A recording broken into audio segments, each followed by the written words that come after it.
Hi everyone.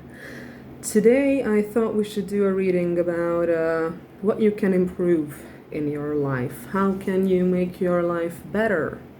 So I'm probably gonna do 3 piles as I usually do. So let's get shuffling.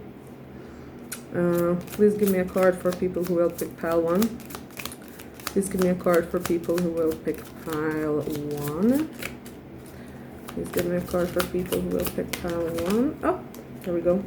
We have protection, finding what's important. That's for pile 1. Okay, please give me a card for people who will pick pile 2. Please give me a card for people who will pick pile 2. We have legacy, persistence. And finally, please give me a card for people who will pick pile 3. Oh, I got 2 cards. Should I do like 4 piles? Okay, pile 3 is vision, contemplating the future.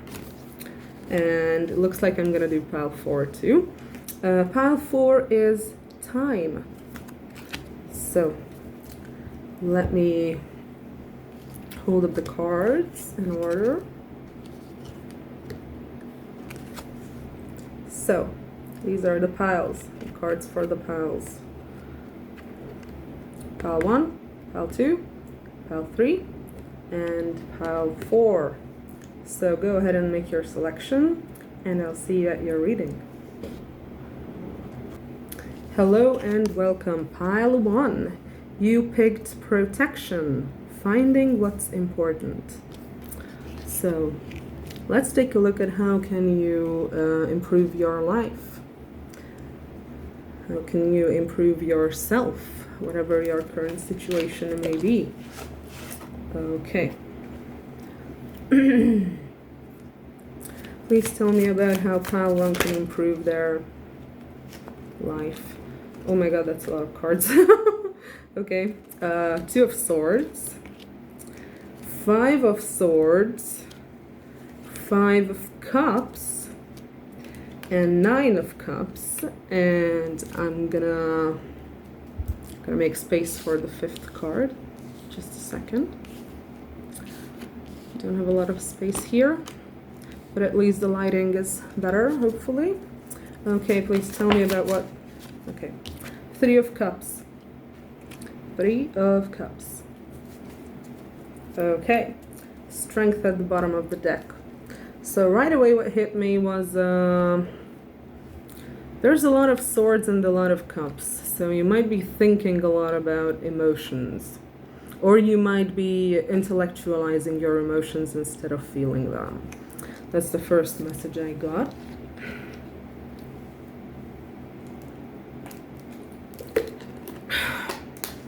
This seems like a pretty straightforward story, but it does not necessarily have to be this. But the first thing I'm getting from this is that there's some kind of a choice you have to make about like a fight you had with someone or a disagreement, and you can choose to be consumed by your grief and only looking at the bad side of the situation and just walking away and thinking that it's never gonna get better. Or you can choose to be happy and actually fix the situation or go after it. 9 of Cups is like a wish fulfillment card, but what's also striking me here is that this person on the card is very like contemplative, kind of. So this feels like there's like a choice here, and this can be read in a couple ways. Maybe that you can like choose to have fun, or like make fun out of this whole situation, to like poke fun at it almost, but also like picking the route to fix it is going to lead to a lot of joy. But I can also read this as there is like some sort of a third party involved, if this is like a love situation. But I'm gonna keep going. I'm gonna clarify. Okay, so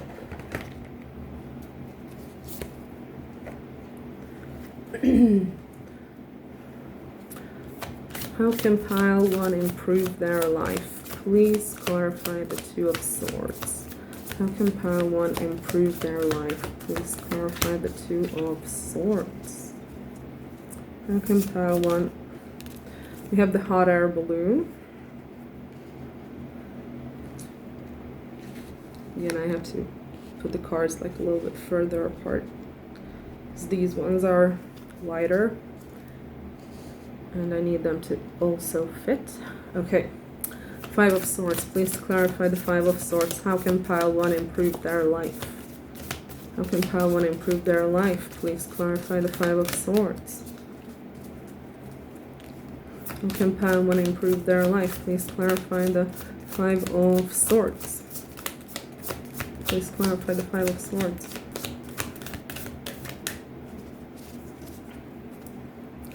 How can pile one improve their life? Please clarify the Five of Swords. Please clarify the Five of Swords. Why am I not getting a card? I'm gonna pull this. Oh, the broom. Yeah, this is definitely about a fight with someone. This is definitely about a fight with someone. Okay, Five of Cups. Please clarify the Five of Cups. Oh, crossroads. Yeah, like I said, a choice. Obviously indicated by the Two of Swords at the start of the reading. That was the first card out. Okay, Nine of Cups. I don't know what this card is, because this is like a card special for this deck. Like it's only in this specific Lenormand deck. It's not in the original Lenormand. But I'm going to read up on it. I have the booklet here, so I'm going to figure it out. I think it's called the Island, but I'm not completely sure. Okay, and Three of Cups. Please clarify the Three of Cups. The Clover. Okay. Okay. So I'm going to read up on that card that I mentioned. Yeah, Island. An unattainable dream, plans for the distant future, long-term planning, delay, dreams of a better future. The card shows the process of dreaming, wool gathering. The person's idea about life have nothing to do with reality. You need to soberly assess your own capabilities. Yeah. That makes sense with what I was getting. Like it feels like you would just walk away from the situation, like you are tempted to just walk away from it because it seems impossible. It seems impossible somehow. It seems like it's just a dream that's never going to come true. But with the hot air balloon here and the clover here, I'm not reading that this isn't true. Like this seems like it's only in your head. It seems like it's only possible in your head, because with the hot air balloon, especially clarifying the Two of Swords, that would mean this is a decision you have to make that will greatly and very positively affect your life. Like the hot air balloon, let me read it. But it's a very good card. It's a very good card. 43. Realization of dreams, achievement of the main goal, the joy of life. This particular card is all about public recognition, victory, and success. Not only have you managed to properly succeed in achieving all your goals, but you are also being publicly acknowledged for them and the results that you've managed to attain. You may have received an award of some sort or public acclaim. The card is indicative that you have managed to harness the strengths and talents that you have within you in an attempt to bring a particularly successful outcome in your life. So it seems like you're at the crossroads.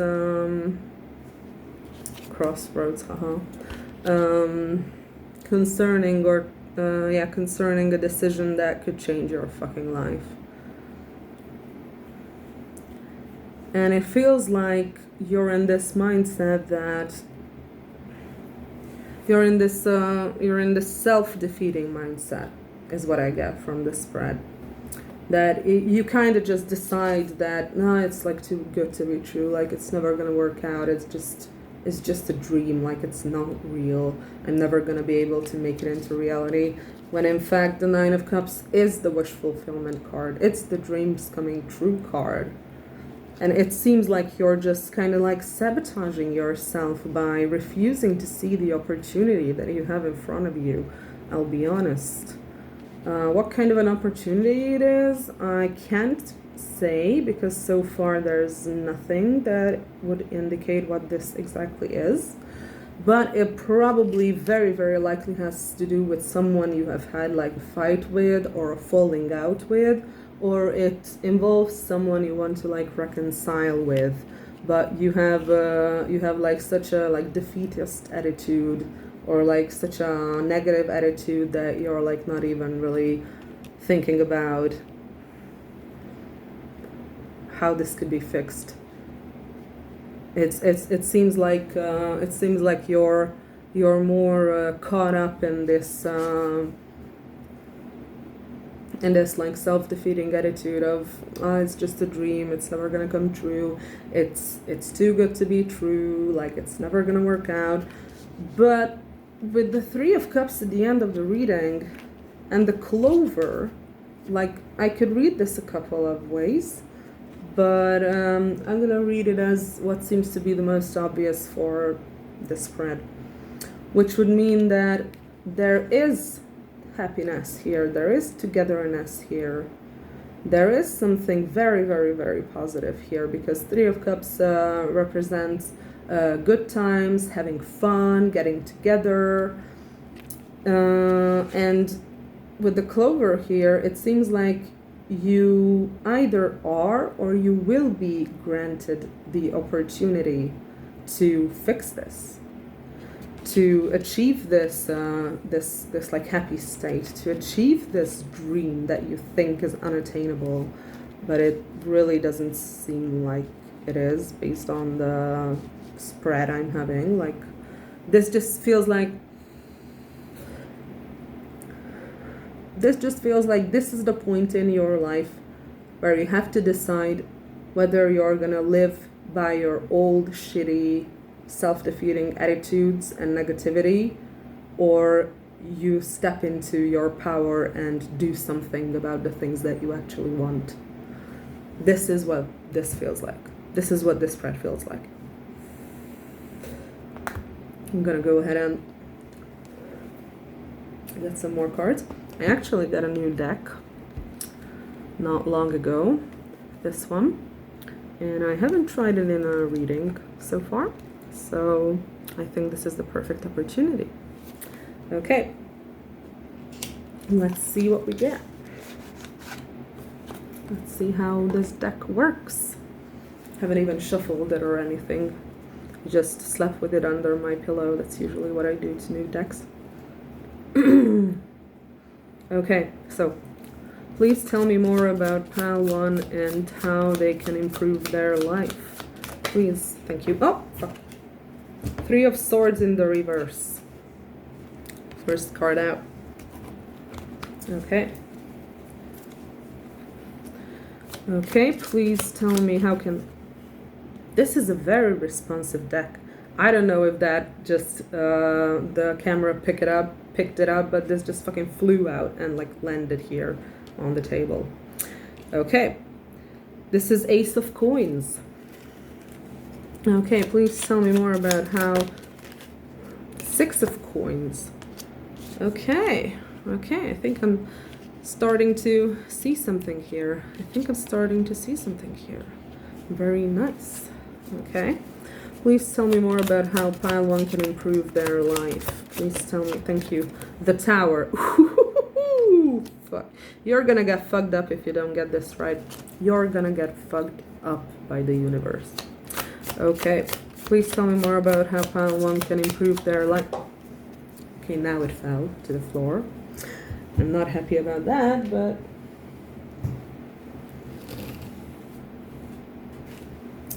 we have the 5 of coins in the reverse.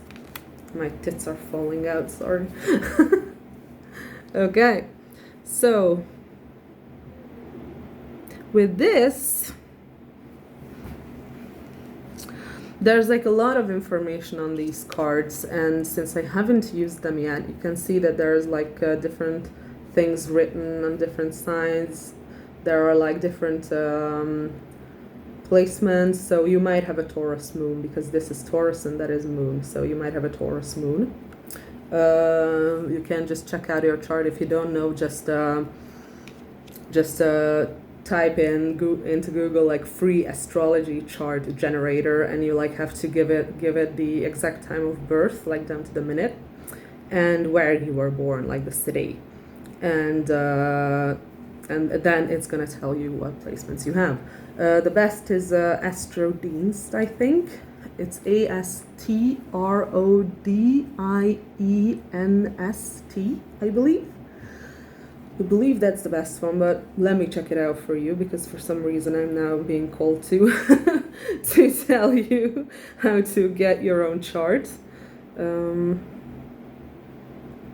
It's called a natal chart, by the way. Your birth chart.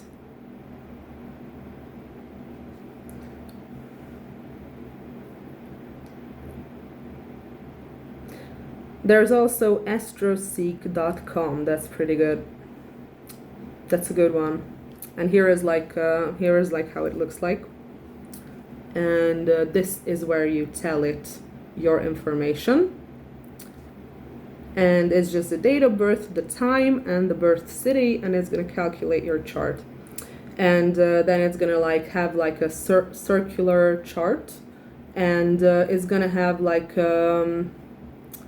descriptions below that. So like for some reason I'm like guided to show you how to do this, so I'm gonna do it with my own birth time, which is day is 24, month is May, and year is 1993, and time is 3 a.m.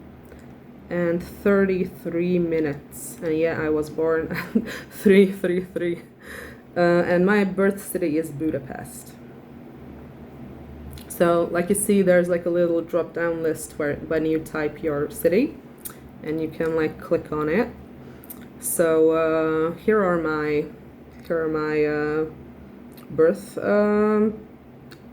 data, and now you just tell it to calculate the chart, and this is what you're gonna see. This is what you're gonna see. This is my chart, and I think maybe like not below it then, but oh yeah, below it, like this, there's like a little something like add here or something, and this is where it's like starting to describe your placements. So like my first house is like in Aries, that's my ascendant.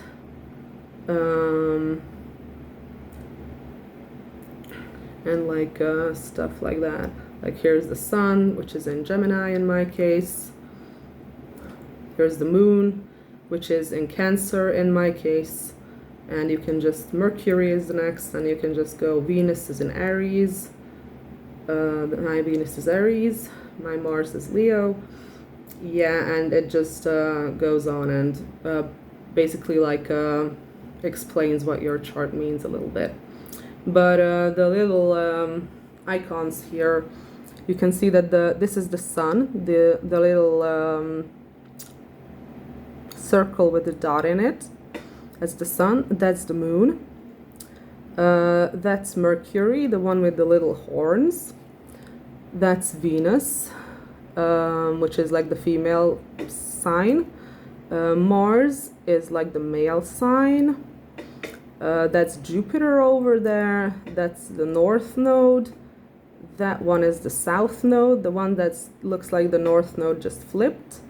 And those are basically like your inner planets, the most important ones, but your entire chart is very important. and the configurations you have within your chart is also very important. It's not showing my grand fire trine here for some reason, but I do have one, so I don't know why it's like not showing up. But now you know how to check out your chart. I have no idea why I was guided to show you that, but now you can do it. Okay, so with this, I'm gonna talk about the placements that came up with the cards. Like I said, the first one that I got in my hands was the Taurus moon. So you might have a Taurus moon. There's Mars here, but there's no sign indicated. And there is like Taurus Mercury here. That could also be your placement, doesn't necessarily have to be. Maybe you just have like an Earth Mercury, because Taurus is an Earth sign. So that could be Virgo or Capricorn. Here with the Three of Swords, it came out in the reverse, but we have here Saturn and Libra. So your Saturn might be in Libra.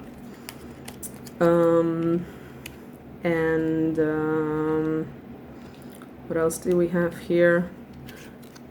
We have like, I think this is the earth element. So your chart might be very earth heavy. You might have a lot of Taurus, Virgo, Capricorn placements in your chart. And we also have like 2 coins here, so. Sorry, 3 coins, because this is the 5 of coins in the reverse. Okay, so now that we're done with that, I'm not going to be able to tell you much about the Kabbalah references because I don't fucking remember what they are. It's been a while since I've worked with Kabbalah, and I wasn't really even working with Kabbalah. I was working directly with Qliphoth and Qliphotic things. Not exactly the Tree of Life, but the Tree of Death. Okay, so back to the reading finally.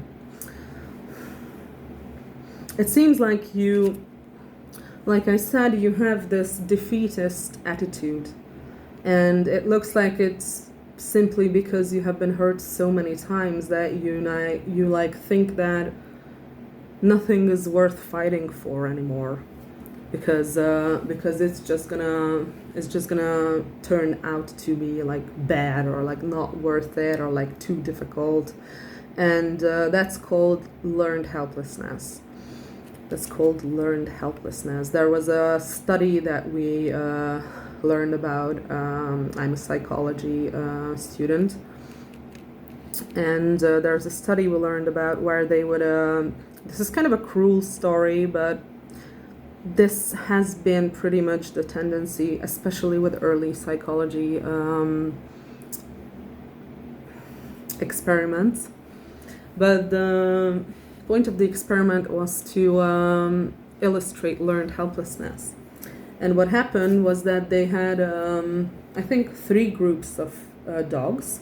A control group, which means that like they didn't have any of the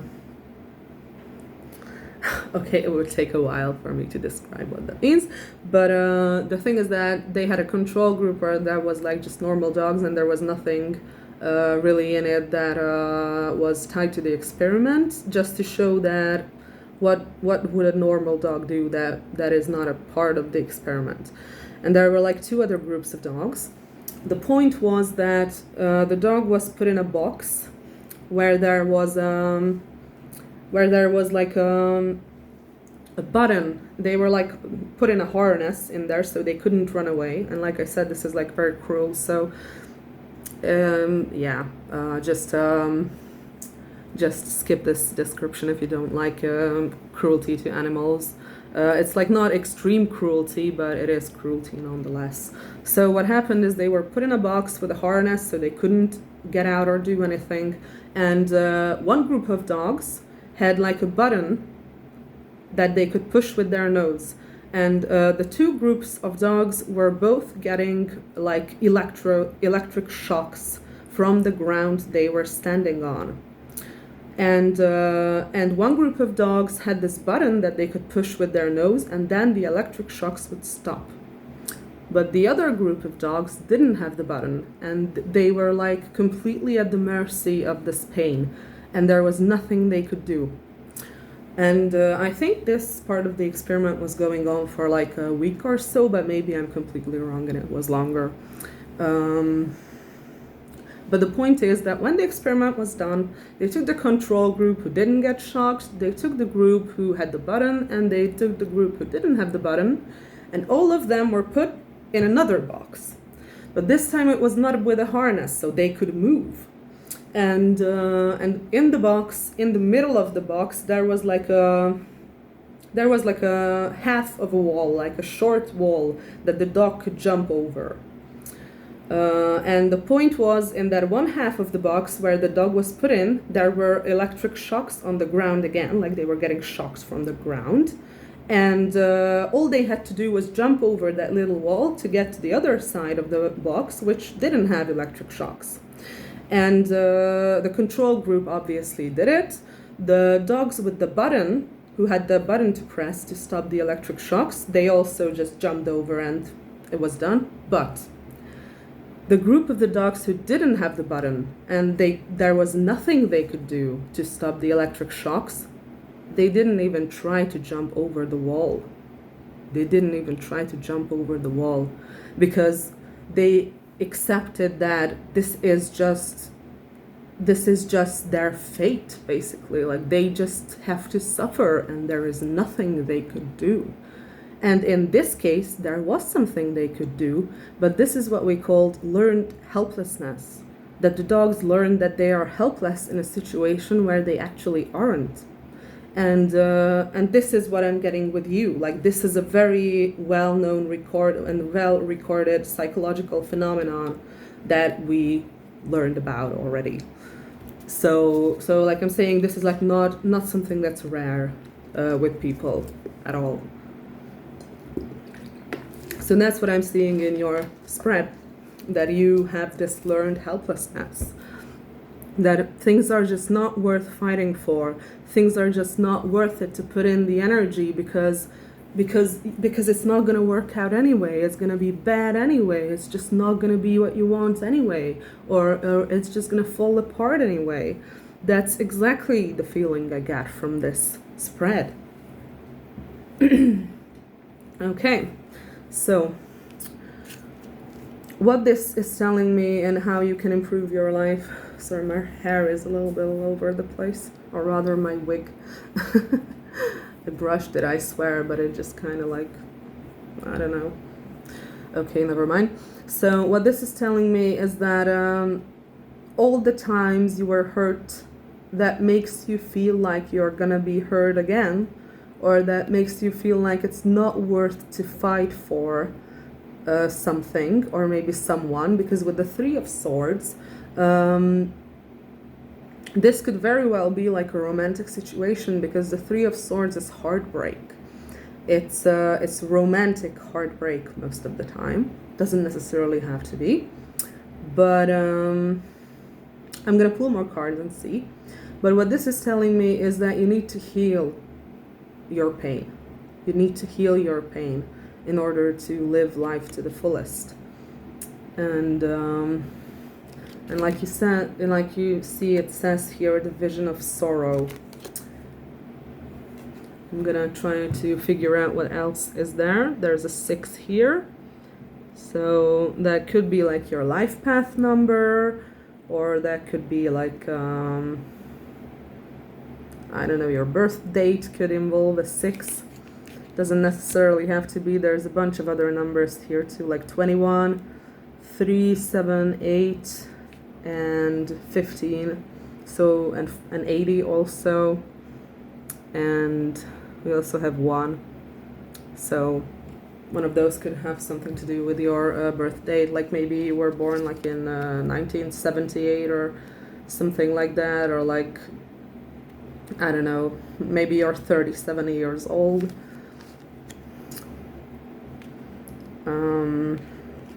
Or maybe you were like born on the 15th. Could be any of those. So That's the first thing this is telling me. And with the Ace of Coins, the Six of Coins, the Tower, and the Five of Coins in reverse, I'm gonna say that, again, you might feel like you don't belong.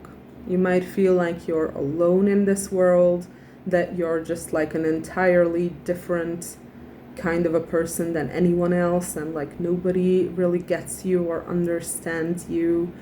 You might have this feeling like you might be a loner, sort of, is what I'm getting with this.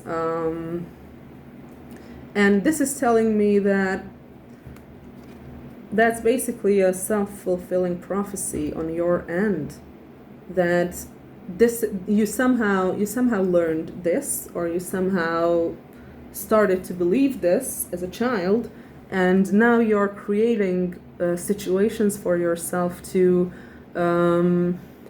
strengthen this false belief, because that is why it's in the reverse. It's asking you to stop doing that, to stop reinforcing your bad schemas with behaviors that you still do, that are born out of maybe trauma-based behaviors, like maybe you were like a loner as a child, maybe you were like an outcast, maybe you didn't have any friends, maybe you were bullied. I get this because I get this card too sometimes, that is like calling me out, that I'm the one who's isolating myself and not other people around me. And that's exactly what this means, because it's in the reverse. It's calling you out and telling you to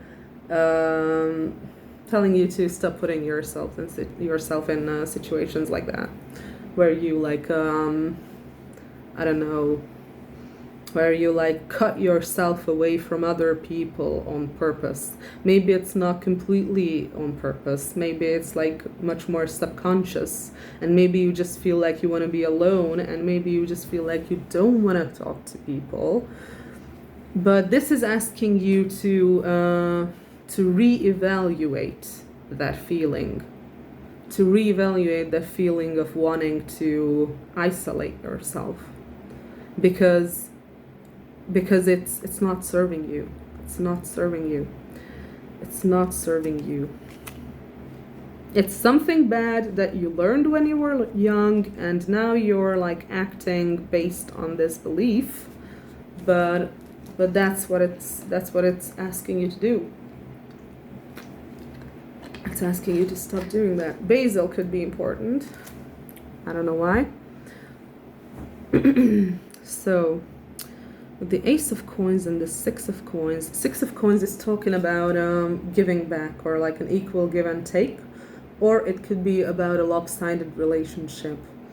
And this could mean that there is like someone in your life who either you gave a lot to and they didn't give back, or what I'm more feeling is that they gave a lot to you and you didn't give back. And it's almost like telling you to deal with that, but maybe it's not like a relationship. Maybe this is a pattern that you can't accept the help from other people. So you kind of just shut down when someone gives you something, or someone like helps you. Maybe someone gives you some of their time or attention or something, and maybe you are just trained to ignore that, because you don't want to feel like you are indebted to that person. You don't want to feel like you can't do it on your own. You don't want to feel like you're not completely independent, because this feels like that sort of an energy. Like this feels like you have trouble accepting help, and because you're not really registering how much some people help you, you're not giving back to them. Like I said, this is what it seems to be. Like I said, this could be a pattern. This could be a specific relationship we're talking about here. The Ace of Coins, I'm not sure about. I'm not gonna lie. Please clarify the Ace of the Emperor. What? You might be an Aries, or you could have Aries in your chart. We have another 15 here, so 15 could be important. We also have like a 120, 120, and we have like Aries. That's the Emperor. Okay, lilies could be important. I'm still not sure what this means. Please clarify the Ace of Coins and the Emperor. I don't get it. Okay, I got 2 cards now. Sorry, 3. Princess of Cups, Princess of Swords, Princess of Coins. I'm getting the pattern here.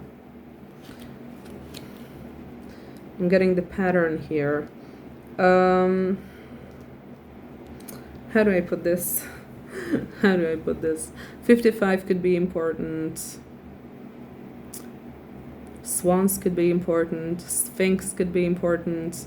Turtles could be something. And with this little sign here, this is gonna be funny, but it could be like Harry Potter, because that's what this reminds me of, like the symbol of the Deathly Hallows. It's not the exact same because that has like a little line in the middle of it, but Harry Potter could be important for some of you.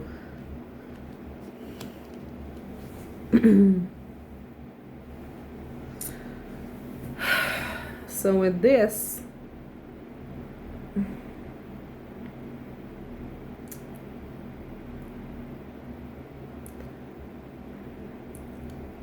I still don't fucking get it. What the hell? What's up with me? Why don't I get this? What the fuck is up with the Ace of Coins, the Emperor, and all these princesses? Which are like pages, by the way. Okay, what's up with the Emperor, the Ace of Coins, and all the pages? Like, what the fuck? What the fuck's up with the Emperor and the 5 of Pentacles again? Page of Pentacles again, and the Hierophant. Yeah, okay. What I'm getting with this is that, and the Chariot. Okay.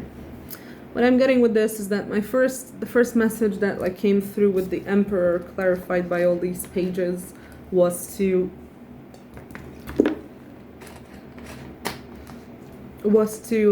have the courage to humble yourself. Honestly, that's what I'm getting. And it has something to do maybe with your money, with your work.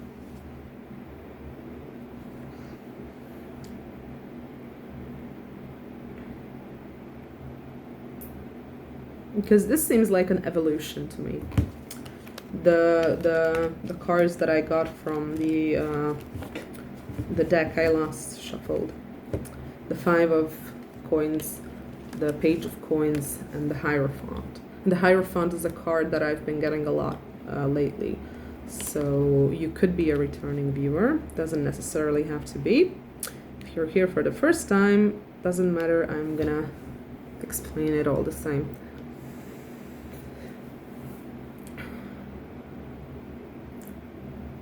It's almost like this is telling you to start small. Like, don't try to solve your entire life right away with like one big something. It's telling you that, yeah, there's this decision that you're like not clearly seeing because of this learned helplessness and this defeatist attitude that you have. But what this is telling me is that it's almost like you can just like make baby steps towards what you want. You don't have to take one giant leap right away. You can just take little tiny steps. Horses could also be important. Your Chinese horoscope sign could be horse. I have literally no idea what years the horse are, or like what years are the year of the horse in the Chinese zodiac, so I'm sorry I can't help you with that. But you can look it up. what I'm getting here is that just deal with one problem at a time. Don't expect yourself to deal with everything at the same time, because that's not going to work. That's not how real change is made. That's why like New Year's resolutions are usually bullshit, at least in my opinion, because that like what's that? I don't know. That like encourages the thinking in people that they just have to take one giant step and then their life is completely going to be transformed. And that's not how it works. If you want to transform your life, you take tiny little steps. You take it step by step. It's like a staircase. You can't skip like, I don't know, 10 steps at a time. You have to go one by one. You have to go and like put one foot after the other and like just take the next step and the next and the next and the next, and like tiny little steps. And that's how you change your life. That's how you change your life. Because if you want to change everything at the same time, you're just going to end up overwhelming yourself. And it's much easier to fall back into the old bad habits you have, because you have nothing else to fall back on. If you're only correcting your life step by step, by little, then you don't throw away all your previous coping mechanisms, and you can slowly but surely transition them into something that is adaptive. And that's how you change. That's how you change everything. And this is what it's, I think, trying to tell you. And it's also trying to tell you that your pride or your ego might be in the way, honestly. And that pride and ego might have something to do with your financial situation, your work situation, or maybe you're like a boss, like a CEO or something like that. Like there's some pride and ego issues here. And it looks like that's like in the way for you. Like maybe you struggle to listen to other people, or maybe you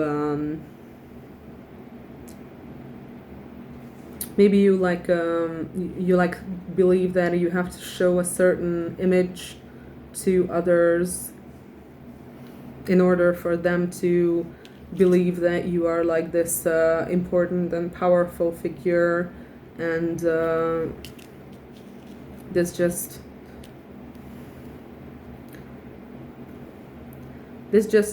feels like pride issues. This just feels like the deck telling you to humble yourself, honestly. Like, I'm not gonna lie. It might sound like something you don't want to hear, but but I'm not lying in my readings. So this is what I see. This is what I see. And with the Hierophant here at the end of the Five of Pentacles and the Page of Pentacles, which is telling you to like slowly transition out of this learned helplessness, and like take baby steps, take tiny little steps, and try to go against these negative thoughts. Like I've previously in one of my readings, I believe at least one, maybe more, have been talking about negative automatic thoughts. And those things, just learning about them was one of the huge things that helped me transform my life. Because once you realize that your thoughts are based on things that aren't true, then you can finally see that you can maneuver life in a different way. You can make different decisions. And this is what this is telling you to do. It's like not telling you to like, okay, now you have been like a loner your entire life and you hate people.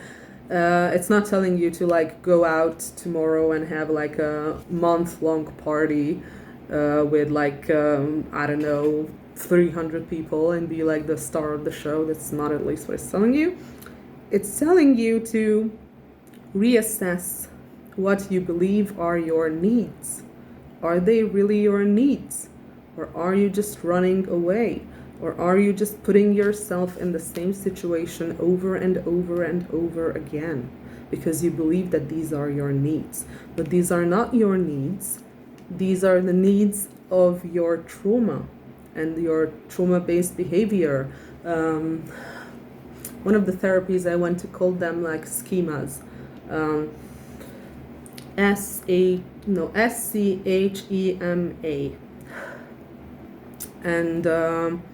And we also learned in that therapy where I went to, I think it was like a group, we also learned that schemas want to like keep themselves alive. They are fighting to be alive. They are fighting to make you believe that they are true.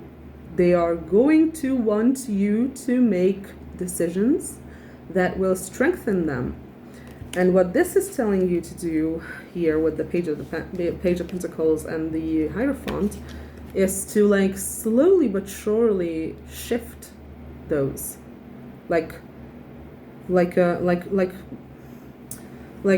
said in the beginning, you might be intellectualizing your emotions. So actually, learning about schemas and negative automatic thoughts could be very helpful, because that is basically you logically understanding how your own thinking is holding you hostage in a life that you don't want, and that is like something that is like very cerebral. You can like intellectualize your feelings, and that is an adaptive way to intellectualize your feelings. Of course, just because you know how something works doesn't mean that it's going to go away, but this is what it's telling you, like take the baby steps to understand why you do the things that you do, and you don't have to like understand it overnight. Don't expect that, because that's not going to happen. You have to work for it. You have to be very honest with yourself, and you might need to like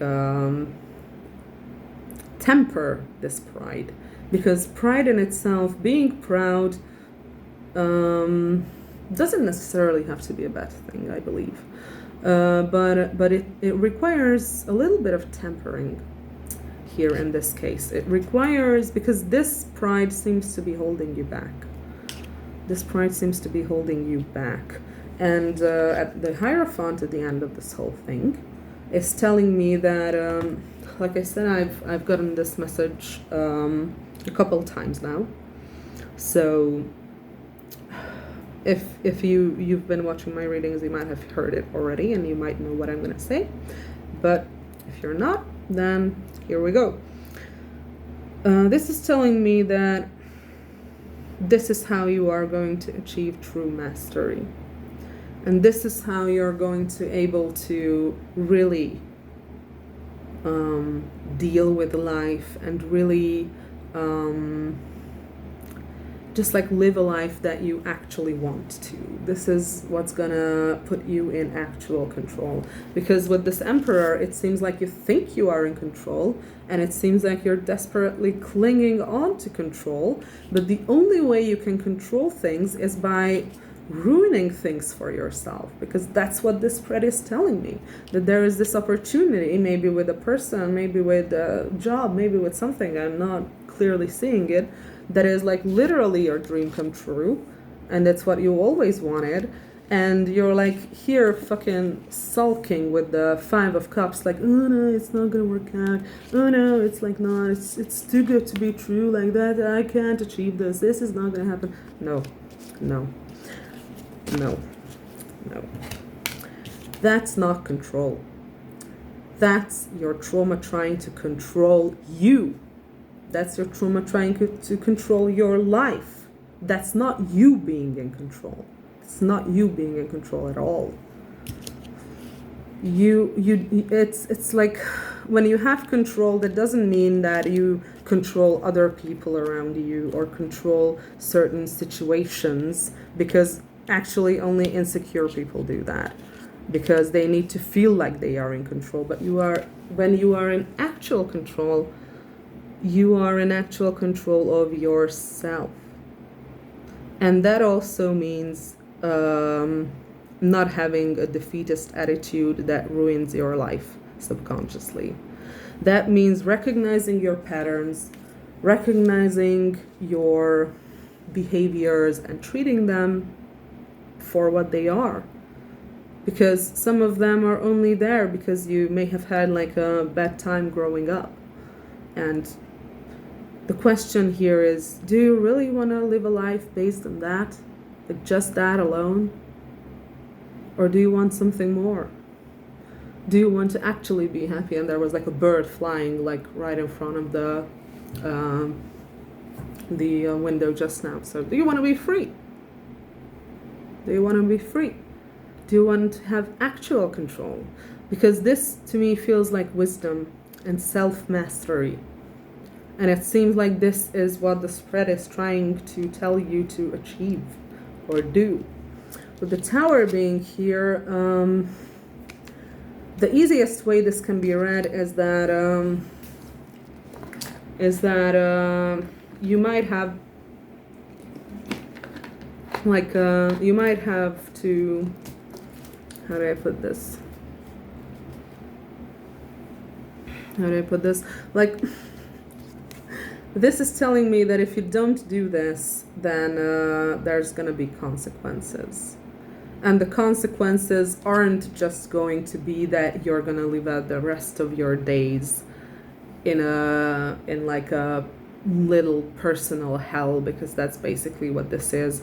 And I'm not trying to like put you down or make you feel bad about yourself. I know exactly how this behavior works because I've been there.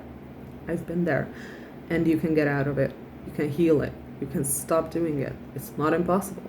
It's not impossible. You just have to recognize that you're doing it. And it seems like with this pride thing going on, you may have a trouble recognizing when you make mistakes. You may have a trouble recognizing when you make bad decisions, and you might be like more prone to blaming other people or blaming outside circumstances with this card. So, and by that I don't mean that you need to blame yourself. That's not what I mean at all. You need to take accountability, and that's not the same as blaming yourself. Taking accountability has to be accompanied by a feeling that is not self-hatred, because maybe you have trouble recognizing these things because your insecurity and your self-loathing is so strong that even small things would trigger it very, very hard. So the thing here, the key is that you have to realize that everyone makes mistakes, and you're not a horrible person for doing it. You're not like some sort of awful failure, like whoever made you believe that was a fucking asshole. I gotta say that. So like people don't get these beliefs on their own. Like they are usually instilled by like a parent figure or something of the sort. So it's like accepting that at the same time you made a mistake, yes, but that does not make you a horrible person. That does not make you worthless. That does not make you someone unworthy. That does not make you anything. Because everyone makes fucking mistakes. And maybe you have like a very bad self-esteem, like a very low self-esteem, and like a bit of a narcissistic tendency at the same time. I've seen this happen too. It happened to me as well. So maybe you're like simultaneously hating everyone and looking down on everyone, feeling like you're better than them, but at the same time feeling like you're worse than them also. Like it feels like you might be like a bit of a misanthropic person, and it seems like this could be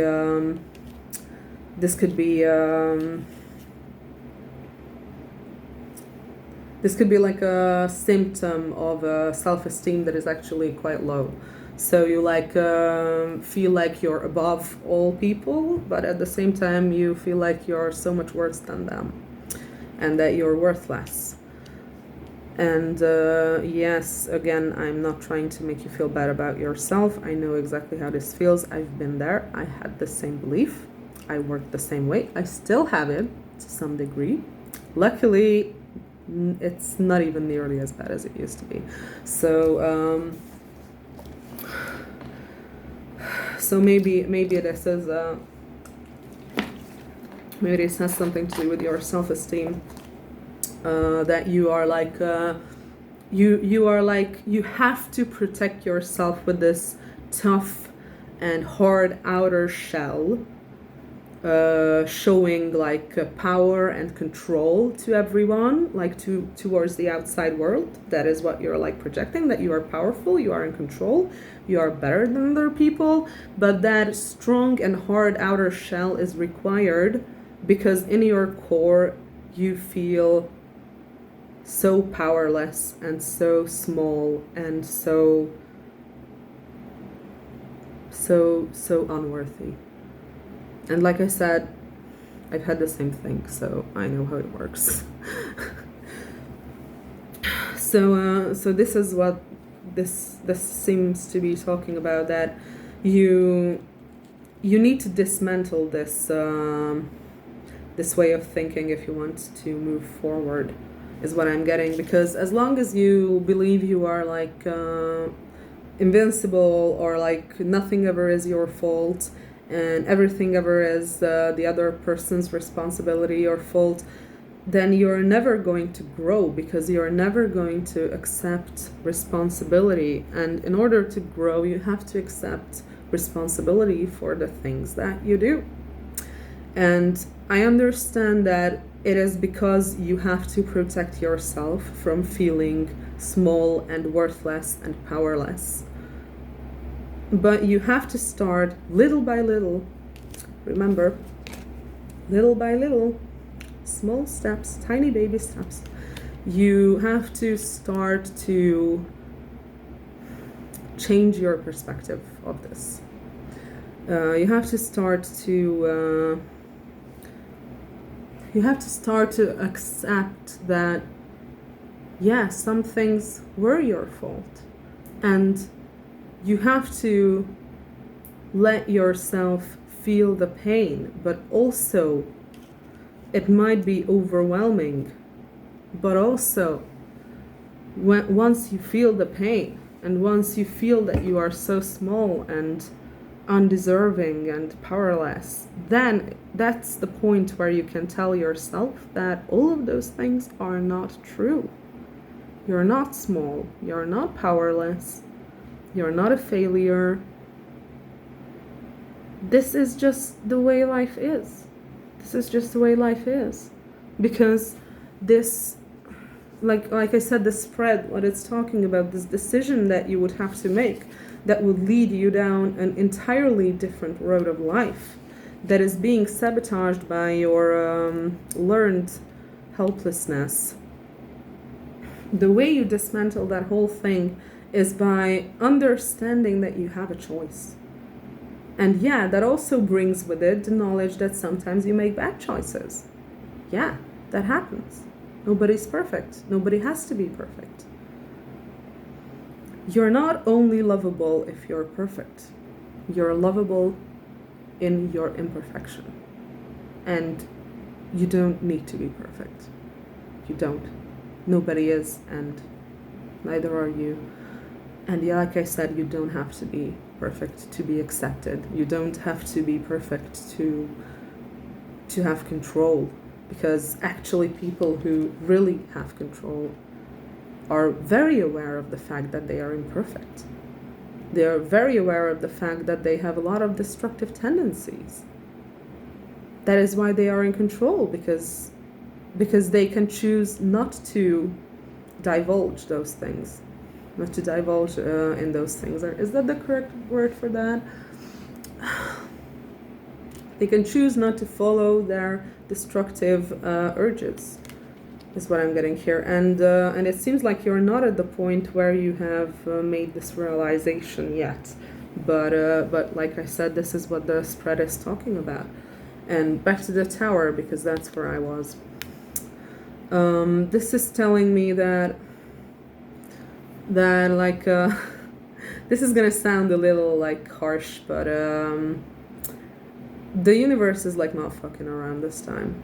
Like you can do this on your own, or the universe is gonna come in and destroy something that is gonna like break you down and force you to do this. So there's your choice. You can start doing this on your own, or the Deus Ex Machina will come in and crumble something in your life, maybe crumble your entire life, and you're gonna have to start from scratch, and you're gonna be forced to learn this lesson if you don't do it on your own. And again, I know that that sounds like that sounds weird, or that sounds like, no, that's not gonna happen because it's not how the world works. Yeah, that's what I thought too. That's what I thought too. And my tower moment was, I had a couple, but my most recent one was very brutal. I'm not gonna lie, it was very brutal. I'm still not completely, I still didn't completely stand up from it at the moment, but it was basically like forcing me to see that either I'm taking my life in my hands and I do what I want to do and what I've been dreaming about, or I can live the rest of my life as the miserable sack of sadness that I have been, and just not do anything and like die when I'm 50. That was basically my choice. And I was forced to see. I was forced to see things in a different light. I was forced to understand that the time is now, and now is when I can change things. And it fucking sucked. I'm not gonna lie. It was fucking horrifying. It was fucking awful. But I needed it because I couldn't take the leap on my own. And the universe hit me with the tower, saying that, no, fuck that. Fuck that shit, girl. You're gonna be doing your divine purpose, like right now. You're gonna be fucking doing what you have to do in your life. This is your choice. This is your chance. And that's what this card represents. Like you can choose to do this on your own, or the universe is gonna come in and barge in and kick down the door and like bend you over. Because that's what it did to me. Okay. I've been talking for an hour now, which is really fucking long. But I'm basically like a free therapist for you at the moment.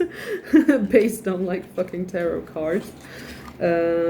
Maybe you could go to a therapist, by the way. Like this looks like you could probably benefit from therapy, although people who have this like emperor energy, who want to stay in control, who have these like pride issues and ego issues, usually don't respond well to therapy, at least not very fast. Like it may take you a bit longer to like get the hang of it and understand why it's important to hold yourself accountable and how it is the way to move forward, the only way to move forward. So I'm just putting that out there, that you might have difficulties in the beginning. Don't fucking give up. Don't give up. Don't give up. Okay, so let's see this deck too.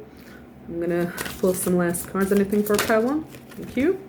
We have Ametrine, balancing masculine and feminine energies. Allow your feminine side to creatively inspire you and your masculine side to give you confidence. Maybe you're too much in your masculine energies. The Emperor could also show someone who is too much in their masculine energies, by the way. Maybe you need to balance out those energies and allow yourself to be more feminine. And I'm putting air quotes around that because I don't like this like dichotomy of like masculine, feminine energies. But what they like traditionally talk about as feminine energies, like empathy, understanding, caring, shit like that. Like maybe that side of you is lacking, Maybe not necessarily lacking. Maybe the word I was getting was starving. Like you're not giving it what it needs. Like it feels like it's there. It's there in you. It's there in everyone, by the way. Especially if you're like properly like a real ASPD person, like a psychopath or a sociopath, then you might not have that. But that's not what I'm getting with this read at all. This is what I'm getting here is someone who is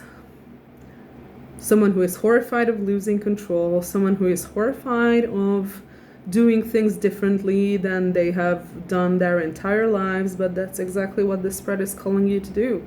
Do things differently, because what you have been doing in the past did not lead you to where you want to be. Maybe you feel like your life is perfect and there's like nothing else you want in it, but then why is this choice here? Why is this choice here that you feel like is too much work, and you feel like it's unattainable, and you feel like it's easier to give up than to pursue this? Is your life really happy and perfect if there's such a choice here ahead of you that you can't even make? And again, I'm not trying to make you feel bad about yourself. I swear I'm not. But you have to ask the hard questions. And yes, maybe your feminine side is like I said, like starving. Maybe you need to be more in the energy of understanding and humility and servitude. That's what I'm getting with this. Is that the way to balance is exactly that. The way to balance. You need to balance your masculine and feminine side, and that's when you will have the mastery and the understanding.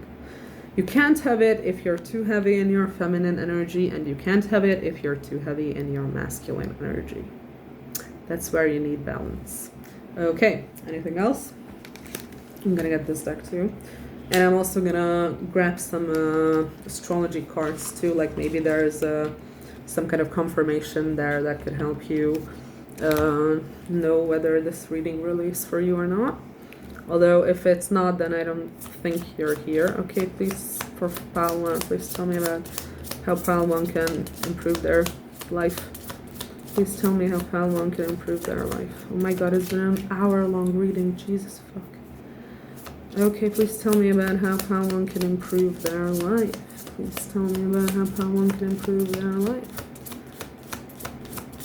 Please tell me about pile one. Please tell me about pile one. How can pile one improve their life? How can pile one improve? Not really getting any cards from this deck. How can pile one improve their life? How can pile one improve their life? How can pile one improve? Okay. We have temptation. This is weirding me out. And we also have hole in the soul. Okay, what this is giving me, like, look at that woman and that ghostly image of a man, like, touching her.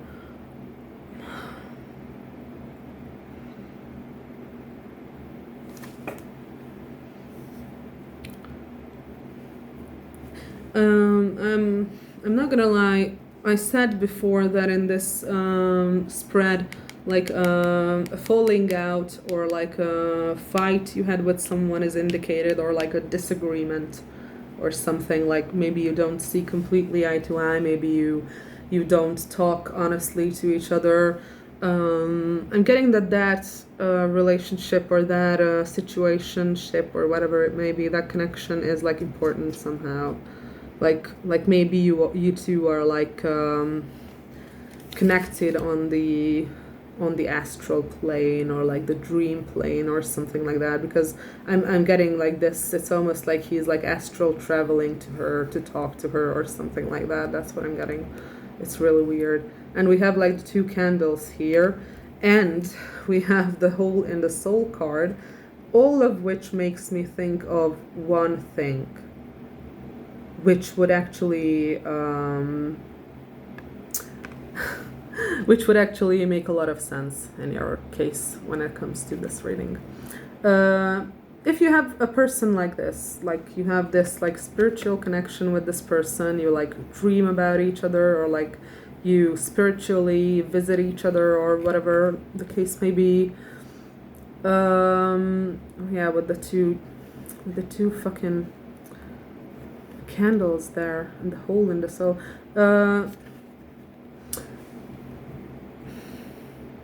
Did your life considerably changed after meeting this person? And has it been like considerably changing since? Because I'm not gonna lie, this feels like twin flames. This feels like some twin flame shit. And I'm not saying that lightly because I don't really completely believe in twin flames, to be honest. But in this case, this is what it looks like. This is what it looks like. Like this person triggered something in you.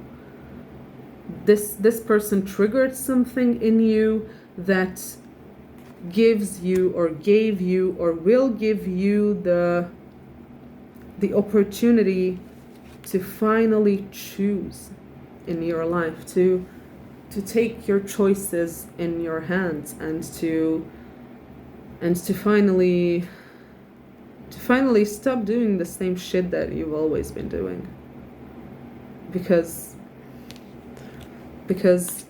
that's not making you happy. Like there's something connected to this person that like maybe turned your life upside down, or is turning your life upside down, or maybe this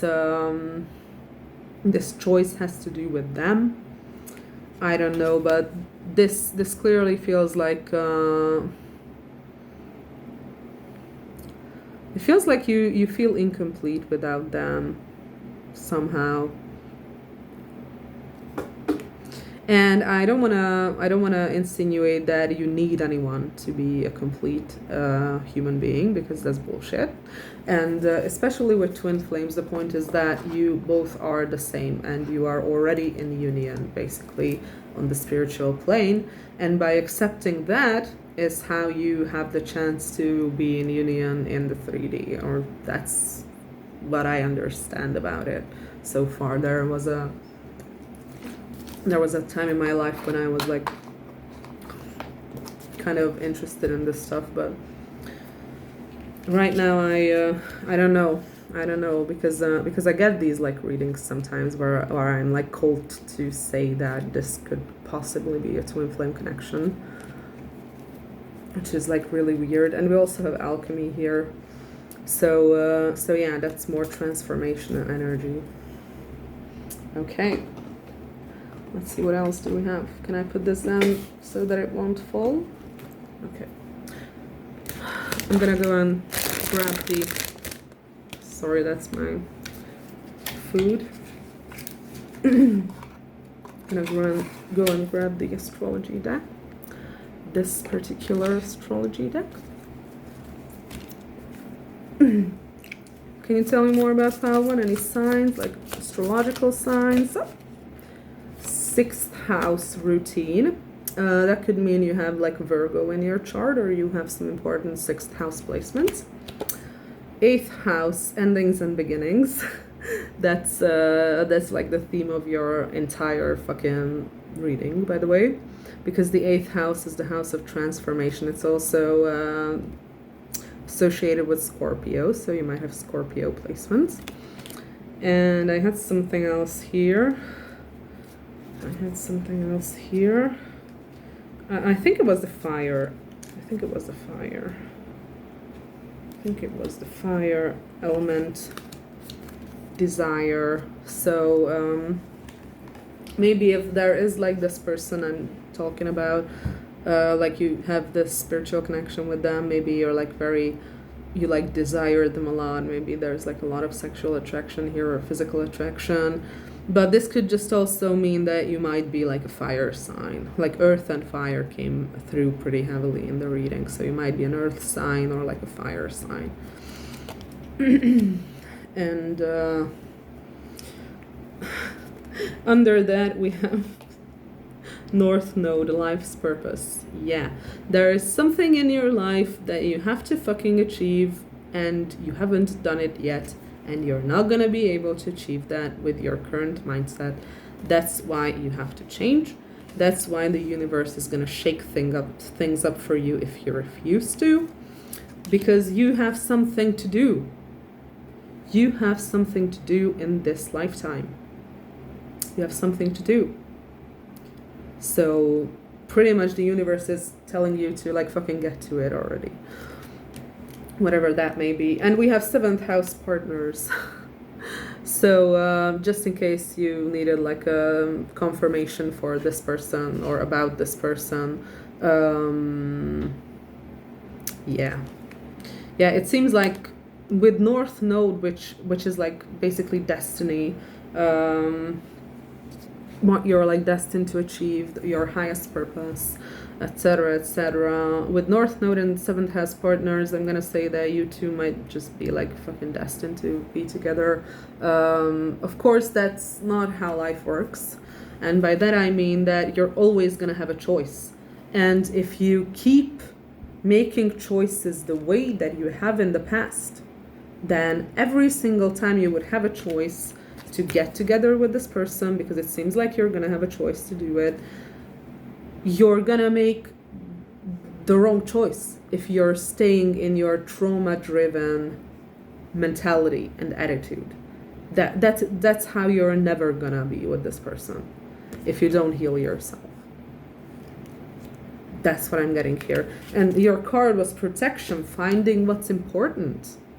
And it seems like if this choice that we got at the very beginning of the reading is about this person, this like who you have this astral or spiritual connection with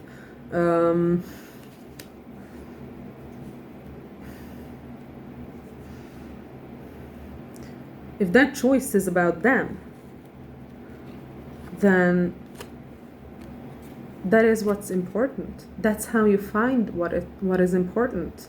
Sometimes you find what's important by looking in the direction of what you fear the most, or what you are like. Fear is what I'm getting here, because it seems like.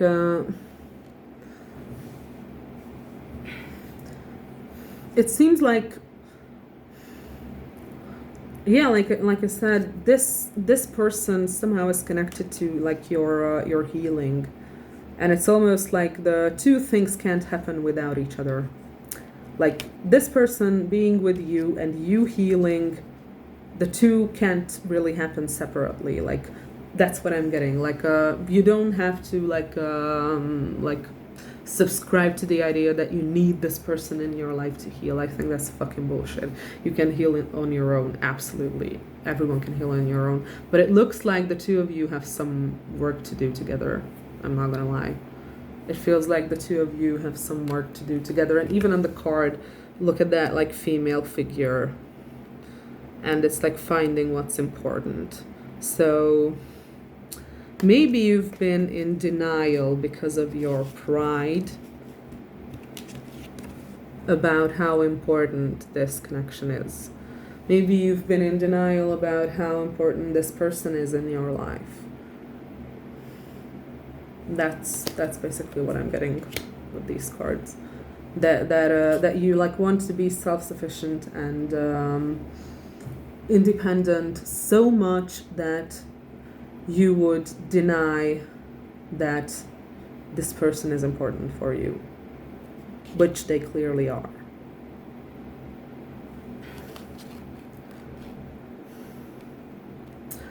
Okay, I think this reading has been going on for a really fucking long time. I'm gonna do one last thing. I'm gonna grab the dice. And let's see what we get. Let's see what we got about pile 1. We have Libra. We have North Node again. Are you fucking kidding me? And we have 7th house again. Are you fucking kidding me? Literally, North Node, 7th house.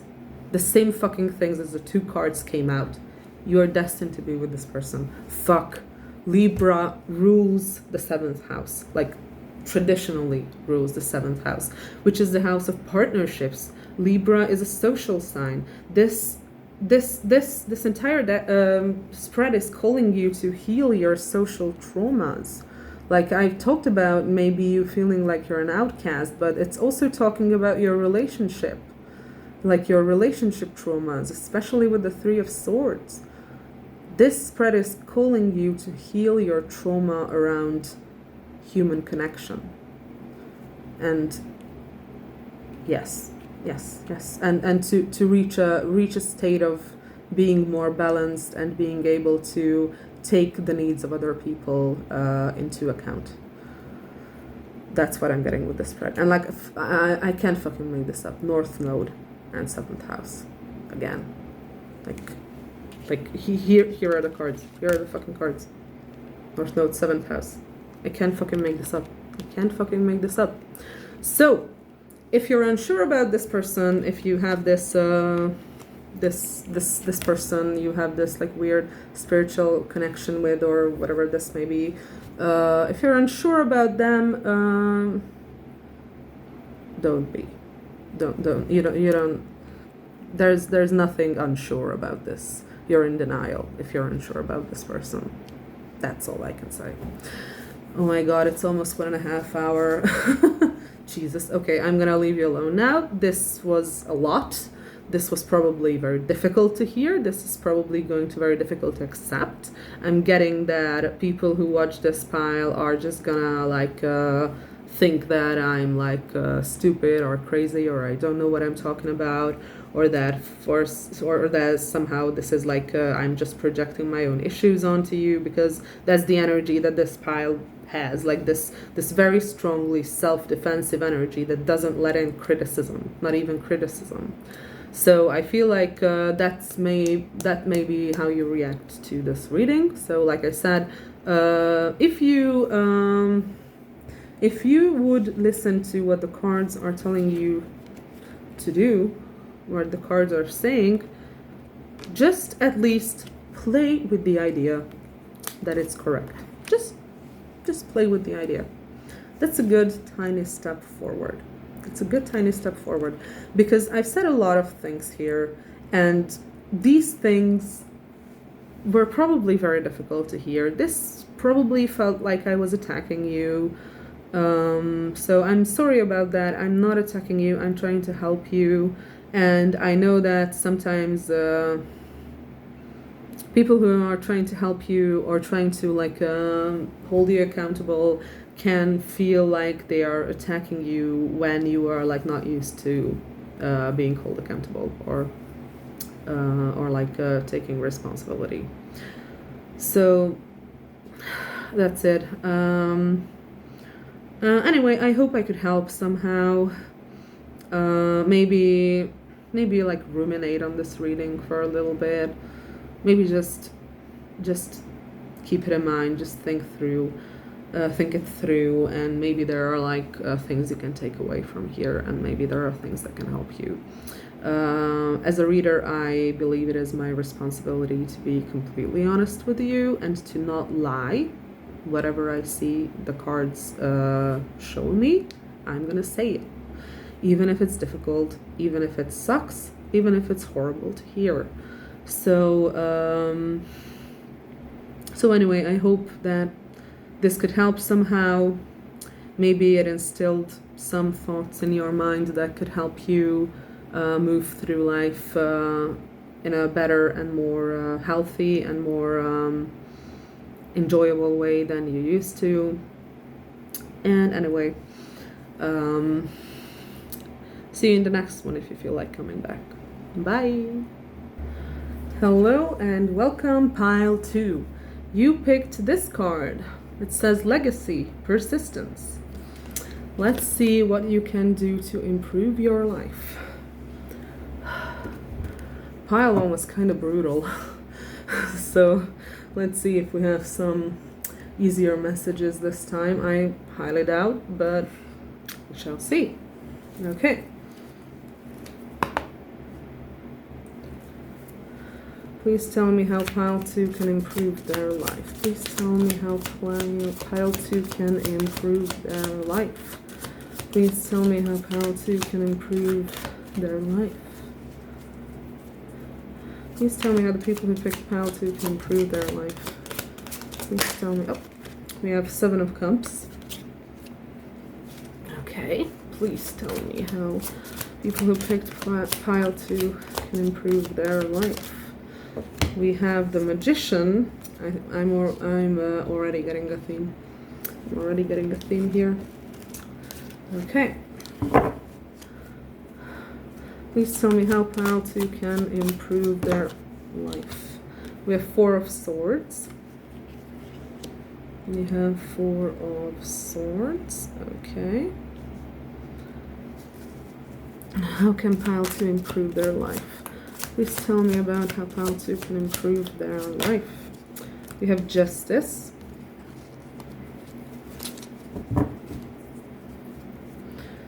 Please tell me about how pile 2 can improve their life. Oh, fuck. We have 9 of Wands in the reverse. Yeah. Okay. Okay. Bottom of the deck is Temperance. So, I'm already seeing some things here. I'm gonna put this deck here. Okay. Just gonna have to spread out the cards. Okay. So, first of all, the obvious elephant in the room is that you are in self-defense mode, you are in self-protection mode. You may have suffered some sort of a trauma, maybe maybe when you were a child, and it like made you get stuck in this self-defense mode, and it looks like you're missing out on things because of it. Looks like it makes you miss out on a lot of things. The 7 of Cups and the Magician, that's a very, very, very obvious message. Like, I don't have to fucking clarify this, but I will. You need to go after your dreams. Like, with this combination, you feel like you might be like a very creative person, or you like have like a very strong idea, or like you used to have a very strong idea about what you want with your life. Or you might be like, you have a lot of great ideas what you want to do with your life. This is telling you to like fucking go and do it. This is like very simply telling you to do the work, to actually manifest your dreams.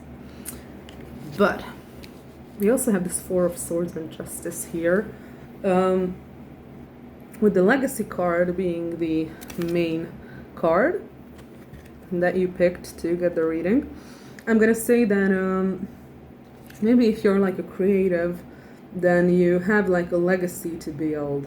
Maybe you're a musician, maybe you're like a dancer, maybe you're like a writer or a painter, and it feels like you have some sort of a legacy to build that you will leave behind for the future generations.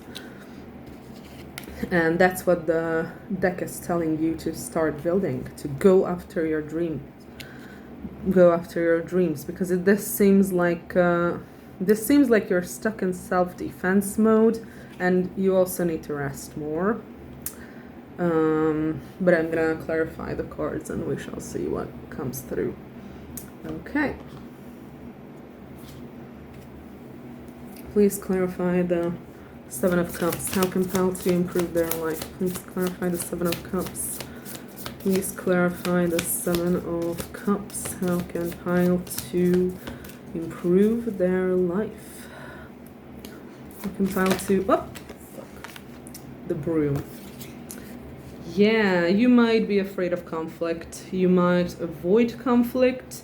You might never have followed your dreams because you would have to go against someone else's wishes, or what someone else would want. Maybe like your dad told you that you like have to be a doctor or you have to be a lawyer or something like that. Maybe your parents expect you to do a certain thing and that's not what you want to do, and you haven't pursued what you really want to do because you don't want to get into conflict with them, which makes sense with the Nine of Wands in the reverse here, because this is like telling you to get out of self-defense mode. That's why it's in the reverse. But if you are in self-defense mode because of your parents, that makes it very obvious that you don't want to get into conflict with them, because that's probably very triggering for you, especially if you suffered childhood trauma by your parents.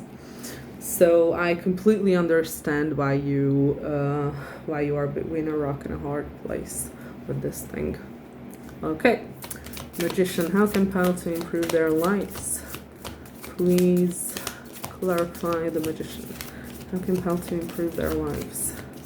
How can pile to improve their lives? Please clarify the Magician. How can pile to improve their lives? How to improve their lives? Please clarify the Magician. How can pile to improve their lives? Oh, okay. We have the Anchor and we also have the Snail. Okay, so what this is telling me is that you need consistent and long-term effort. Like, this is not gonna happen overnight. Like you have to stop ruminating about what you want to do with your life and all the things you want that makes you happy.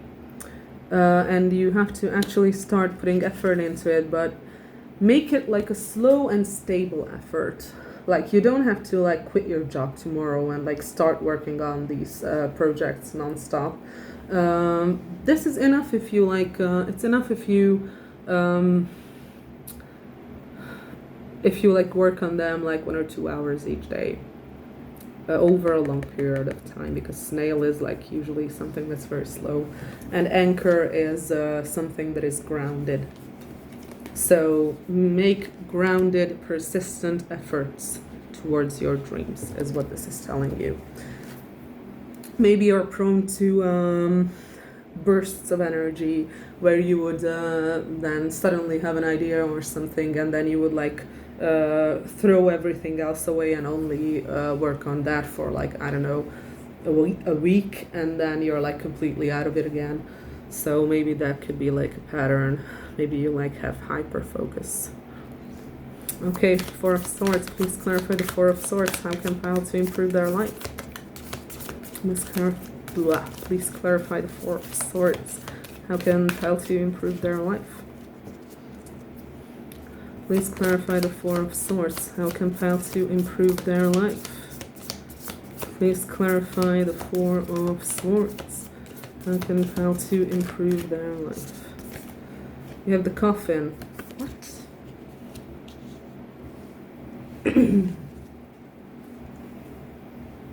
Okay.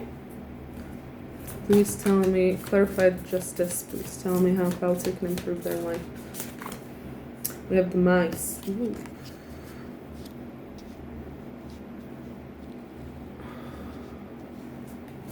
That's interesting. Please clarify the Nine of Wands. How can pile to improve their life? Please clarify the Nine of Wands. Please clarify the Nine of Wands. How can pile to improve their life? Please clarify the Nine of Wands. How can pile to improve their life? Thank you. The Sickle. Okay.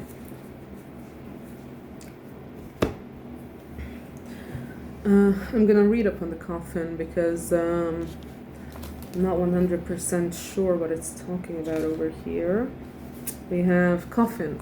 Ending, dying, funeral, loss, grief, mourning, sadness. This Lenormand card indicates that you are going through an ending, and you'll have to look towards the other cards within the reading to understand what this ending is about. Perhaps a state of mind, a relationship, a job, or a deeply held belief. Finally, this card can also indicate burying. We are never putting something so deep in the ground that we can never access it again. No, we are putting something so deep in the ground that we can never access it again.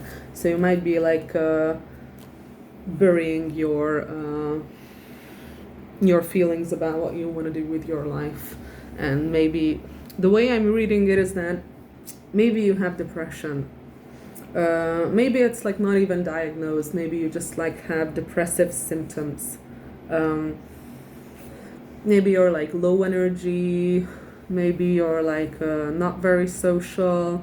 Maybe you like just want to be left alone and you have no motivation in your life, because this Four of Swords can also be a state like that. Like it's a state of stagnation. It's a state of unhappiness. It's a state of this could be like a light depression even, or not so light depression. Take it how it resonates. But what I'm getting here is that the reason you are depressed, if you are depressed, if you feel this way, then the reason you are depressed is because you are burying what you truly want from life so deep inside yourself that you no longer even realize that you want this. You no longer even realize that this is what would keep you going. You no longer even realize that you have these needs. It seems like it just somatizes into depressive symptoms with you.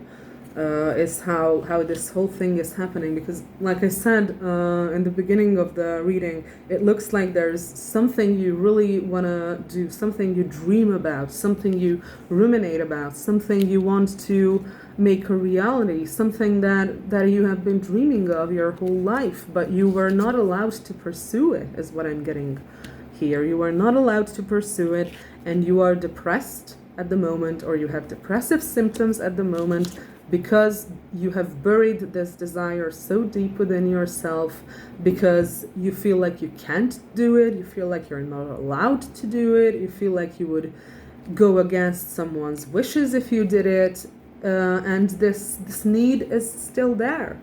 You still want to do this, you're just not allowing yourself, and in the process you're stopping yourself from feeling, because you have to stop yourself from feeling the grief that comes with the fact that you can't go after what you want.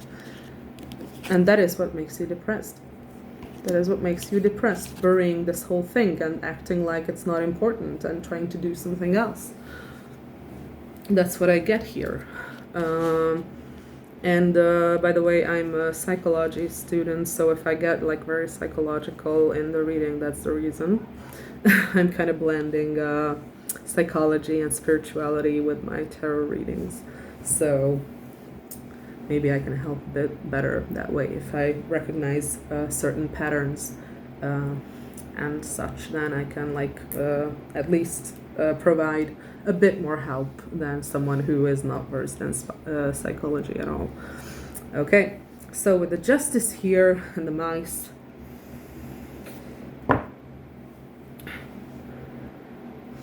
this feels like you have again, I'm not trying to make you feel better about yourself. I swear I'm not trying to do that.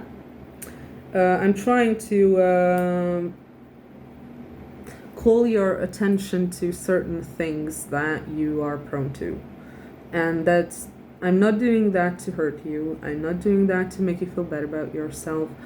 I'm doing that because I want to help, and because I'm trying to help, and that's the only way I can do my readings, with the intention to help the person who's watching it. And sometimes there are things that are difficult to hear, sometimes there are things that could sound insulting, especially when it comes to our own behaviors that we do not recognize in ourselves and we are in denial about. When someone calls attention to those, that can be very painful and very triggering. So I'm sorry if that is how you feel. I'm sorry if, but I'm doing it to help you, because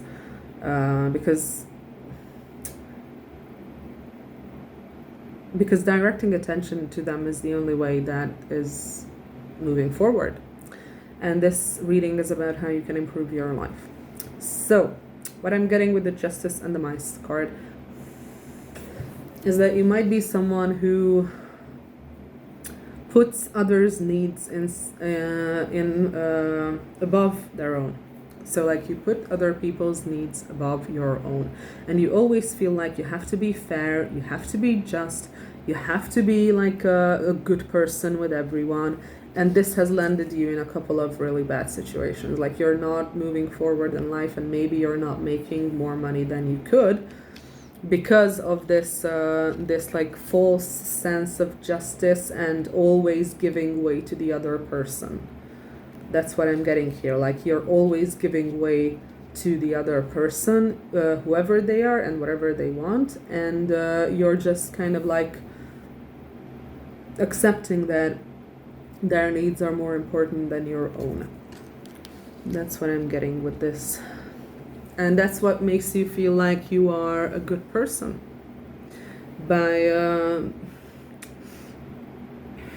it makes you feel like a good person to be like fair with other people and give them your share of whatever it is that you give them.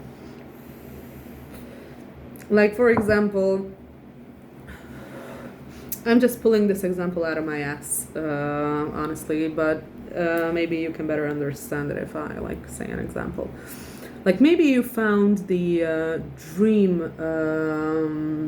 apartment of yours, like the apartment of your dreams that you like really want to buy, or you like really want to rent out, and it would be perfect for you.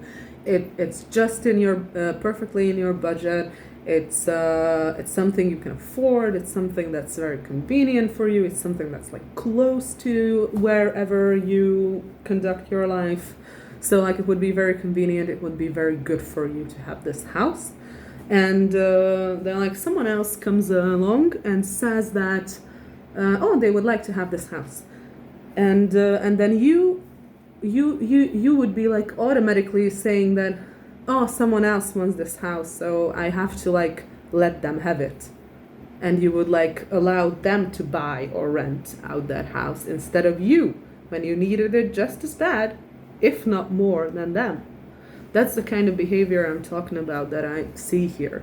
And that's what makes you feel like you're a good person, is also what I'm getting here. That this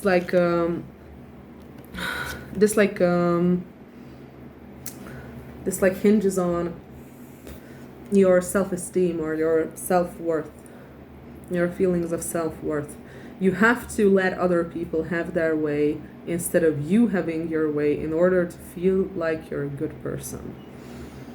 And again, this is something, I also said this a lot in pile 1 because that was really harsh as well. I think it may have been harsher than this because this energy, your energy, doesn't feel like someone who is... The fuck is this over here? What is this? Okay, got it. Sorry. So your energy feels like you can accept criticism. Your energy feels like you can accept you can accept other people correcting you. If not, the issue is that you allow other people too much power over you as well. So you're like more of a submissive kind of a person is what I'm seeing here. And again, I'm not saying that to like make you feel bad about yourself or anything. I'm just trying to figure out how the cards are trying to tell you to improve your life. And these are the behaviors that the cards are drawing attention to. So these are the behaviors you have to do something with. But the point is that, like I said, even pile 1 was also very harsh and probably very hard to hear for whoever watched it. But in that case, that energy felt like it was like more so in denial and more so believing that they know everything more or better than everyone else. So that felt like an energy that won't necessarily listen to me. Your energy does not feel like that. Like I said, it was a very difficult reading, and I'm seeing that this your reading also has pretty difficult themes as well. So what I was trying to say is that I also said it in pile 1, and I'm going to say it here too. What I just described, this behavior of you allowing others to have their way instead of you, is a kind of behavior that I know very well, because I used to do this as well. I'm not doing it as much anymore, but I'm still sometimes doing it. I'm still sometimes guilty of doing this. That I just feel like I need the only way, for me to be a good person is to be like a martyr, and like be like a complete I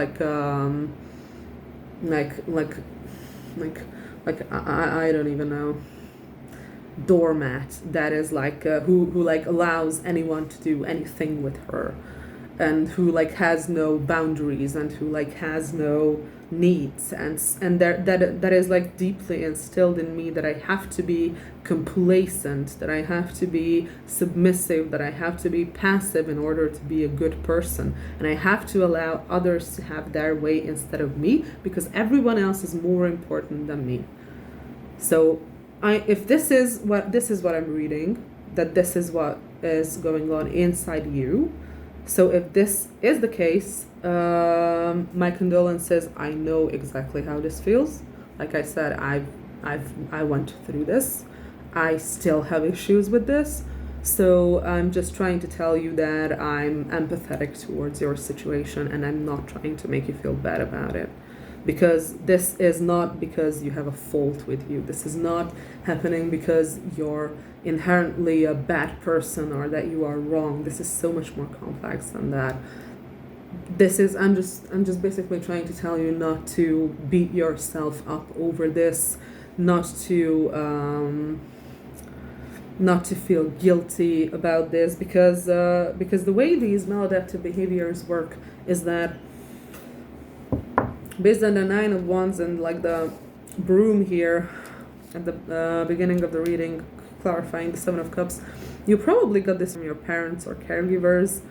The way these maladaptive behaviors work is that at one point they were adaptive, because you needed to learn these behaviors in order to survive. You probably had a childhood similar to mine. I'm just gonna put that there, where you were not allowed to express your feelings, where you were not allowed to go after what you want. That's probably why your dreams are still just dreams, and why the cards are telling you to go after it and put consistent effort into them. And like I said, if you have like depressive symptoms, then that is the reason you're depressed, that you were never allowed to do what you wanted. You were never allowed to go after what you wanted. And in that process, the adaptive way was to learn that you have to put others' needs over your own. And others' needs are more important than your own. You had to learn that because your parents were fucking shitty, I'm not gonna lie. Like, this is shitty ass parenting. And it's not your fault. It's because of the things your parents or your caregivers instilled in you. And this was adaptive at the time. You had to give in to their needs because you were a small child. You could not protect yourself. You could not stay alive without them. So you had to give in. But in realizing that, like I said, accepting that this is something that you have to do in order to survive is the key to not beating yourself up over it, and rather show yourself empathy because you have these behaviors. You need empathy to help yourself. And just because it was adaptive at one time, and you needed to learn it in order to survive, that doesn't mean that you need to live the rest of your life according to it. Not at all. Not at all. Because it's bullshit. It's bullshit. You don't have to put others' needs in front of your own. You have to be the most important person for yourself, because nobody else is going to stand up for you. It's on you. It's on you. And you owe that little kid who was forced into this situation, you owe them to heal. You owe them to get over this issue. You owe them to help them achieve all the things that they wanted. All the things you are thinking about as a child, you are dreaming about, that's what you deserve. And that's what that child inside you who was hurt, that's what they deserve. And it is your responsibility now as an adult to achieve those things. Nobody is going to save you. You save yourself. That's basically the rule number one of psychology and therapy in general. So yeah, if you've never been into these types of things like self-help, psychology, etc., then this might be difficult to hear. And like I said, I'm sorry, and I empathize with the difficulty you feel. We have at the end of the reading the 9 of Wands in the reverse and the Scythe. I'm going to read the Scythe. Accidents, hasty decisions, danger, warning, speed, reckoning. You'll have to be on the lookout for something when you see the Scythe card appear in a Lenormand reading. On a more symbolic level, the Scythe represents harvesting, a time when we are reaping the rewards or punishments of our past actions. It can mean a moment of taking stock of what we have accomplished or self-judgment and reckoning. This tells me a couple of things. This, first of all, tells me danger. This, first of all, tells me it just fucking confirms what I was talking about. Like, you are in self-defense mode and you need to come out of it. And the reason you are in self-defense mode is because there was actual danger at one point. That's the point of trauma-based behavior, that we act like the trauma or the situation that caused the trauma is still persistent, when in truth it's not. And we can't leave it behind because we are stuck in what we had to go through.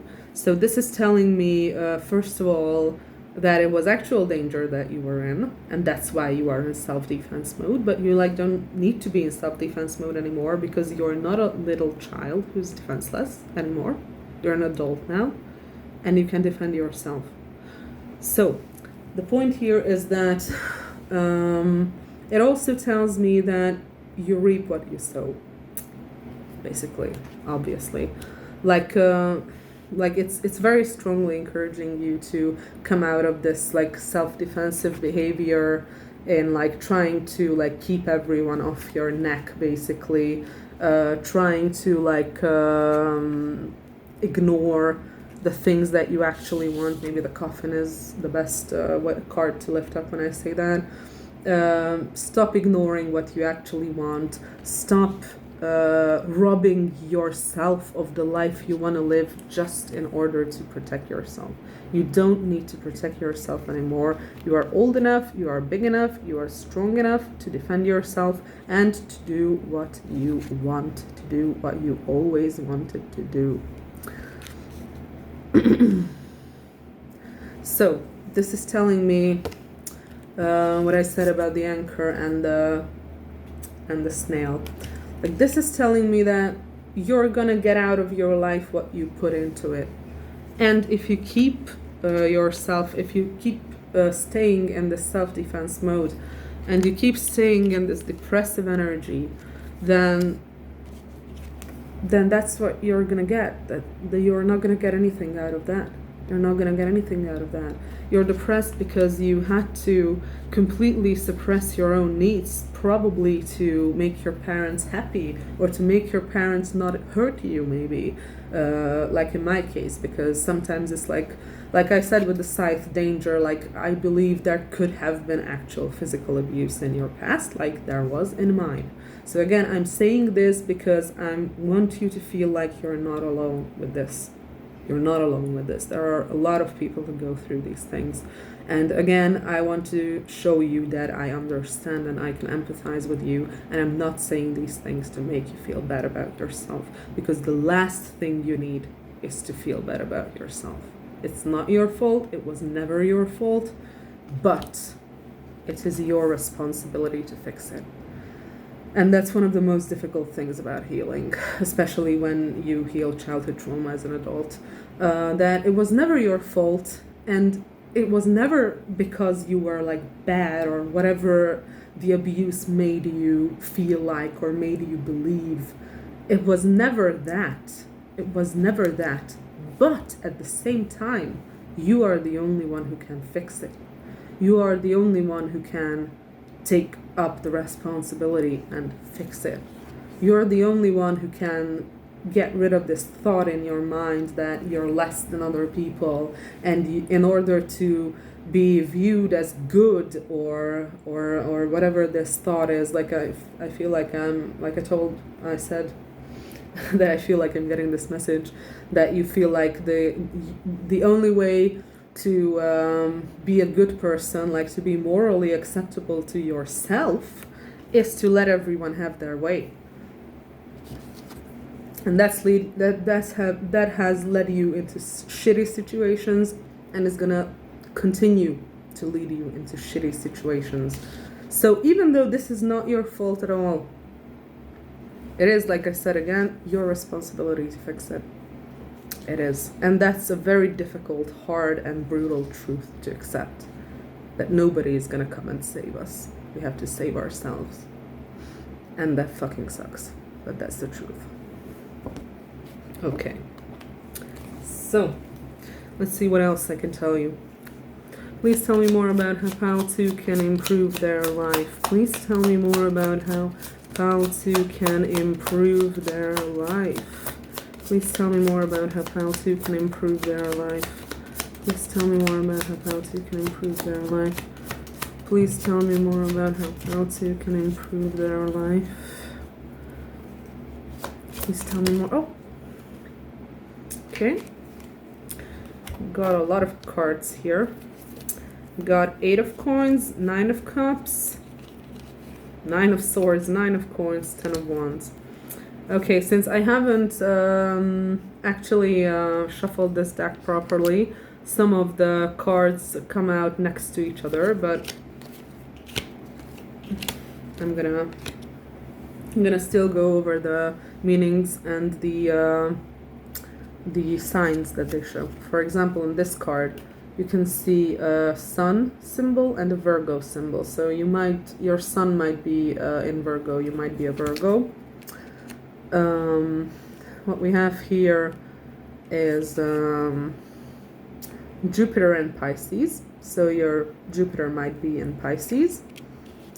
What we have here is Mars and Gemini. So you might have a Gemini Mars. And here is a Venus and a Virgo. So your Venus might be in Virgo. And the last one is Saturn and Sagittarius. So your Saturn might be in Sagittarius. None of these actually necessarily have to be your placements, but I'm putting it out there because I see them on the cards and it may resonate with someone. Okay.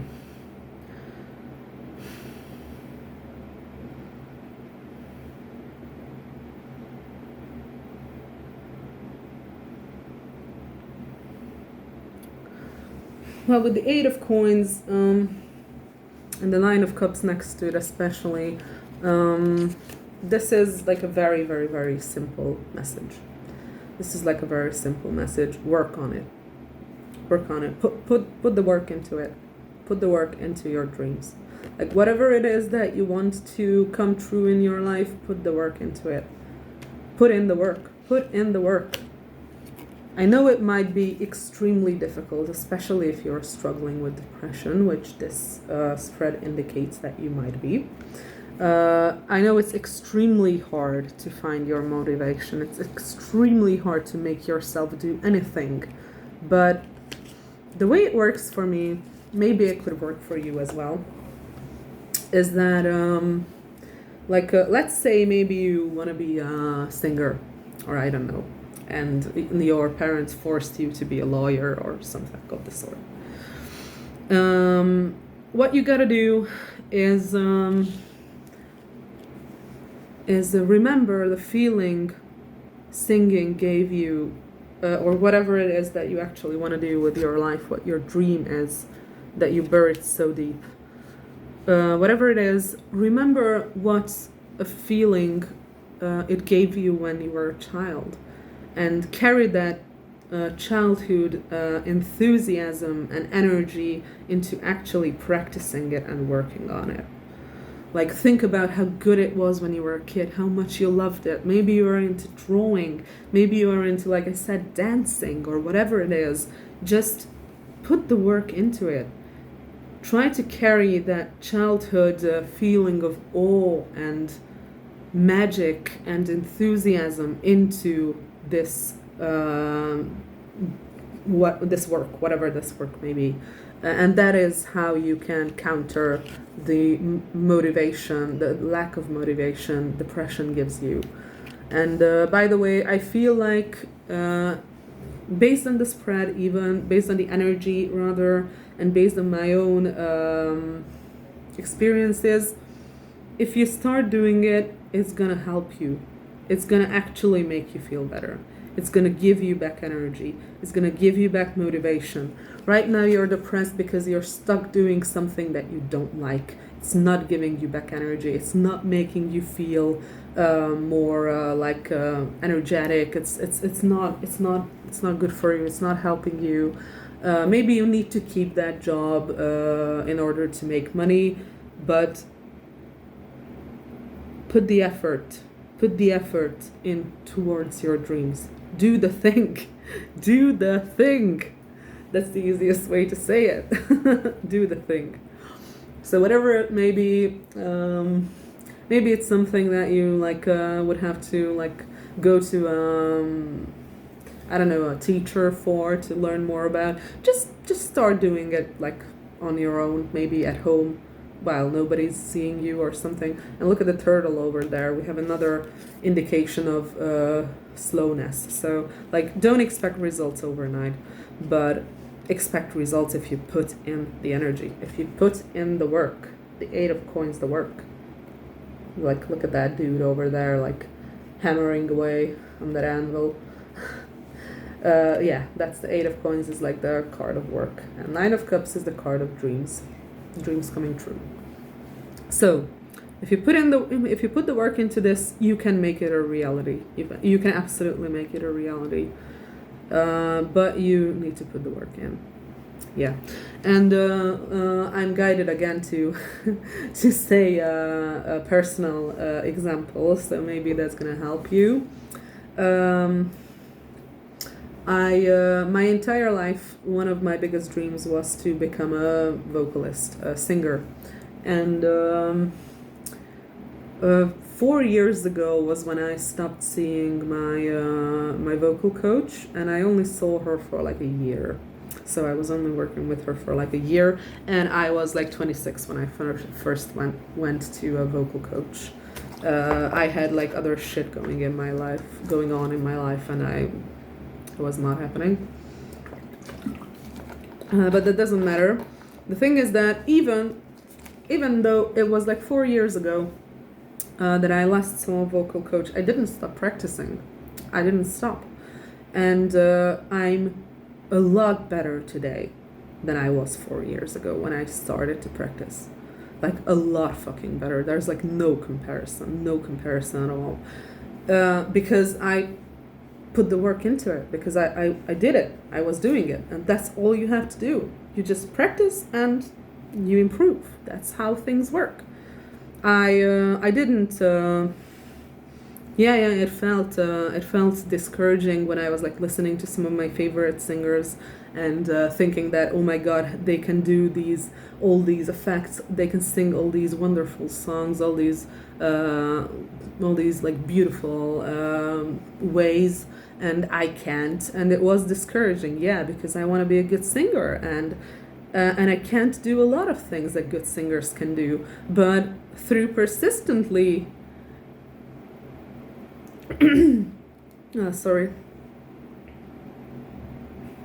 Okay, so through persistently practicing it again and again and again, I got better and better and better and better at it. When in truth, when I started, I couldn't even fucking do it. And now I'm at a point where I didn't even thought I could get there. I didn't even thought it was possible, but it is possible. So put in the work. Put in the work. And you can do things that you never imagined. Okay, the Nine of Swords. That's obviously talking about anxiety, a lot of anxiety. With the Nine of Coins and the Ten of Wands, you could be single, and there could be like I'm gonna clarify this more because I'm not sure. But there could be like some sort of a difficulty with relationships or being single. Like you don't want to be single, but you can't get someone. Strength in the reverse. Yeah, I'm gonna say that Eight of Swords. Yeah. You have to let down your guards. You have to let down your guard, and you have to come out of survival mode and self-defense mode, and that's when you're gonna be able to land a good relationship. As long as you're like stuck in survival mode, you're not gonna be able to get a good relationship. It looks like you're really protecting yourself somehow. You're really protecting yourself. Like maybe you're like hyper independent, but I'm not really getting that honestly. But it could be either way. But this just feels like your false beliefs about yourself, because Eight of Swords, come on. The traditional depiction of the Eight of Swords is a woman blindfolded and their hands tied, and we have the hands being tied here, surrounded by 8 swords. That's the classic original depiction of the Eight of Swords, which is basically a card of like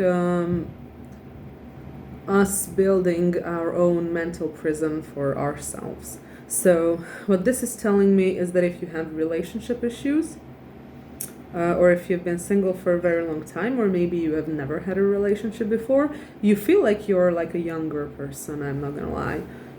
You feel like you could be like anywhere from like 17 to like 27, I don't know, but somewhere in like the very late teens and early/mid 20s is what I feel like you could be.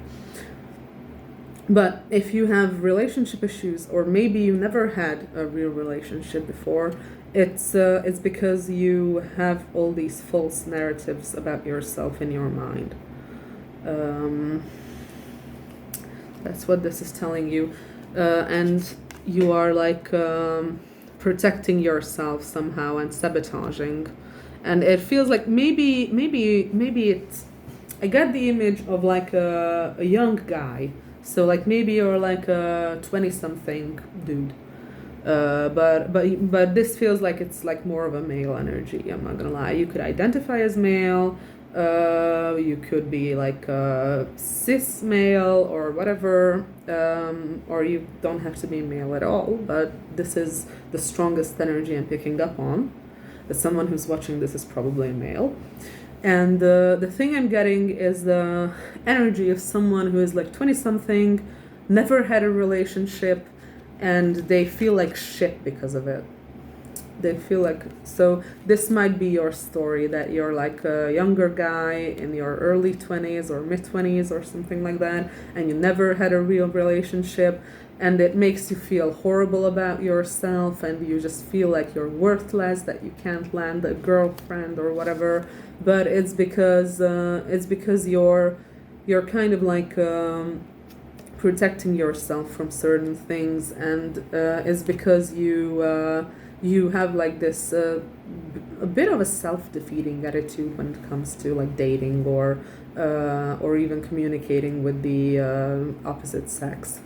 So that's what I'm picking up here, and you're definitely like in the self-defense mode, and self-defense mode is not really something that is easy to get a relationship while you're in. Okay.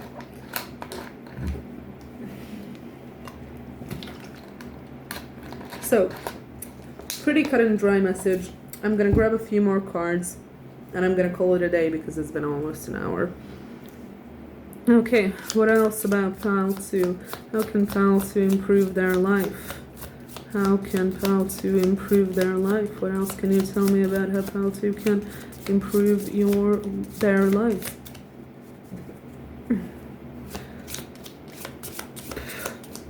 There's like a lemon and some oranges in one of the cards. Maybe you like lemonade. Maybe there's like, you like citrus. Like maybe you like sour tasting things. Okay, what can you tell me about pile 2? How can they improve their life? How can they improve their life? How can they improve their life? How can they improve their life? How can pile 2 improve their life? How can pile 2 improve their life? How can pile 2 improve their life? I'm not getting a fucking card. I'm gonna pull this. We have clear quartz. Let yourself feel all your emotions. Your entire rainbow spectrum of feelings is sending you important messages and guidance. Remember what I said? That your depression may have developed because you stopped yourself from feeling. You stopped yourself from feeling the pain of not being able to go after what you want and not being in control of your own life. And once you start numbing your feelings, that's when depression develops. Like I said, I've been there, and I know. And we also have Peridot. This also calls to me to read it. It says, life lessons. You can break free from recurring negative patterns by praying to know the lesson and blessings they contain. You can break free. That's the point. That's the entire point of this. Like, you don't need to live the rest of your life like this. You absolutely don't need to. You absolutely don't need to. You know why? Because no one can tell you what to do. No one can fucking tell you what to do. Nobody. Not even your fucking parents. It is what it is. It is what it is. Okay, I'm getting some astrology cards. Maybe we'll get some signs or something. Okay, please tell me more about pile 2. How can... Fuck. We have Yod, destiny. That is a very difficult formation in a natal chart or even in a synastry chart, any type of chart. A Yod is usually about karmic lessons. It's a difficult formation that makes you learn difficult life lessons. Like, this is not a happy energy. This is an energy of having to go through bad things in order to be strong enough to fulfill your destiny. Like, this is a destined energy at the same time, but it's also a destined difficulty energy. So again, one thing that helped me, and that is like known to help people psychologically, it's like the attribution method, or I'm not sure how to properly call it, but if you, like with this card, this says it. It's usually much easier for people to accept and process horrible things that happened if they try to find a reason behind it, or they try to assign it a reason. Like, oh, this happened because my lesson was so and so, or this happened because I had to become more resilient or stronger or something. And that's what helped me get through all of it. And I had it really bad. I'm not gonna lie, I had it very bad. And it looks like maybe that sort of a state of mind, or that sort of a point of view rather, could also help you get through this. Like, you can assign reasons to things that don't necessarily have any reason. And you can say that all of this shit that happened in my life, all of this crap, my parents hurting me, my everything, blah, blah, blah, was all there so I can be even better at realizing my dreams. so I can fully understand what it entails. And so I bring a perspective in my work, in the work that I want to do, that nobody else has. Because I went through difficulties that people usually don't necessarily go through. This is what helped me a lot, and this is like widely known to help people to build this sort of a mindset, to like assign meaning to things. Okay, what else do we have? Please tell me more about Pouty and how they can improve their life. Cancer, I feel. Yeah, this is more about feeling. You could also be like a Cancer, or you can have like Cancer placements. Doesn't necessarily have to be. Maybe you have like something going on with your mom. Maybe your mom was the one who was abusive. But yeah, this is about feeling your emotions. And again, I'm not gonna lie. They are gonna fucking hurt. They are gonna fucking hurt at first. But you have to let it out. You have to let out all of that pain, all of that suffering, all of that horrible feelings that you suppressed throughout the years. All of those horrible feelings that make you depressed right now, because you kept them in and you decided to stop feeling.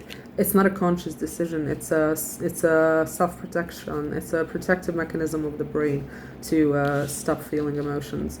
So like I said, it's not something that you did deliberately. Probably this was like a protective mechanism of your mind, and you have to feel them. You have to feel those emotions. They suck. They really hurt. They really fucking hurt. But it's it's like trauma, especially childhood trauma, is like having an infected wound, basically. And you opening it up and finally letting out all the hurt and pain and sorrow and suffering that you felt is like draining the pus from the wound.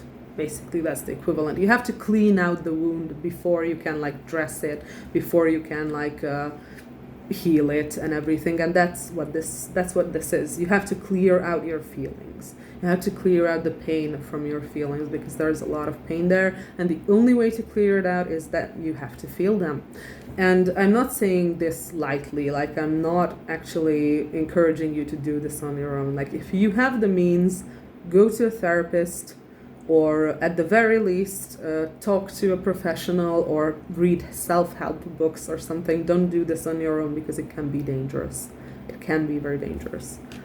Because once we are overwhelmed with feelings, we can become illogical. So take the necessary precautions, talk to a professional if you can, or read some self-help books, or just anything. Don't do it completely on your own. But you have to feel all that shit in order to clear that. Okay, anything else for how child 2 can improve their life? Oh, we have part of fortune increase. Yes, that's what I'm getting with the legacy persistence card. Like you are a very persistent person, even if you don't realize it. You fucking are. And it seems like the fact that you are not allowed to go after your dreams when you were younger, and the fact that you like now have to like do this huge turn, this huge shift in your life, that is going to teach you just how persistent you actually are, just how strong you actually are, because you can fucking do it. You can fucking do it. And that is what this is saying. Part of fortune, increase. It's the same thing I felt with the legacy, but it's also the same thing I felt with the yod, the destiny.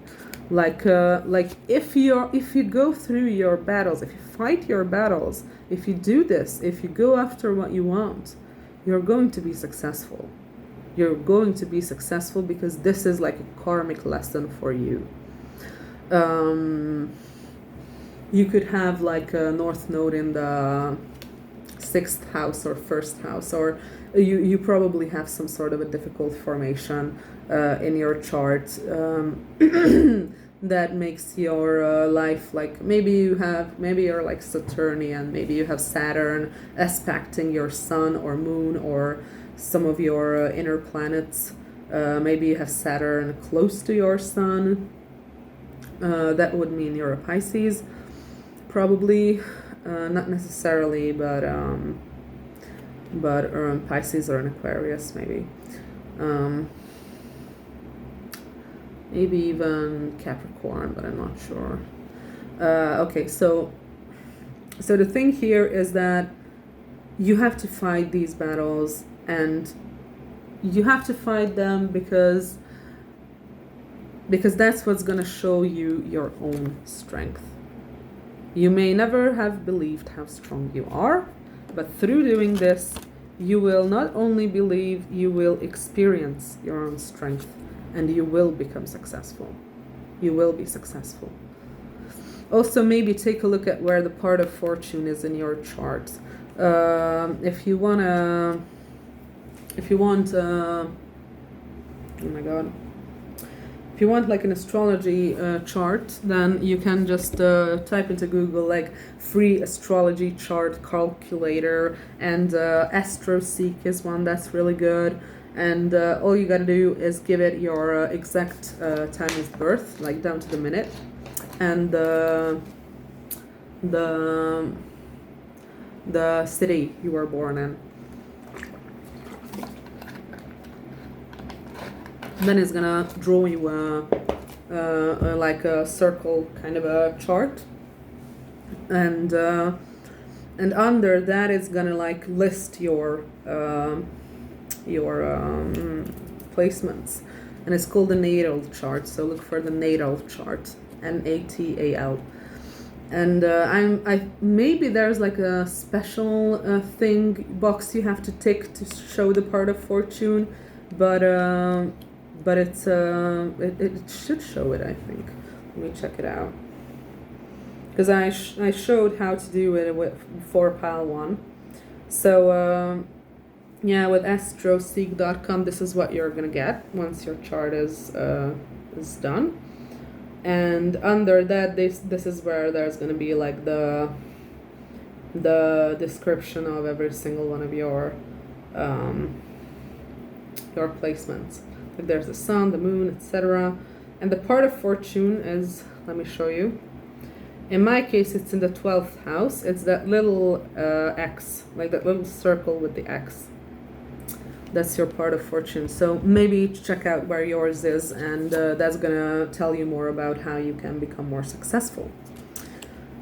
Okay, last thing I'm gonna do is use the Astro dice, and then I'm gonna send you on your way and wish you good luck.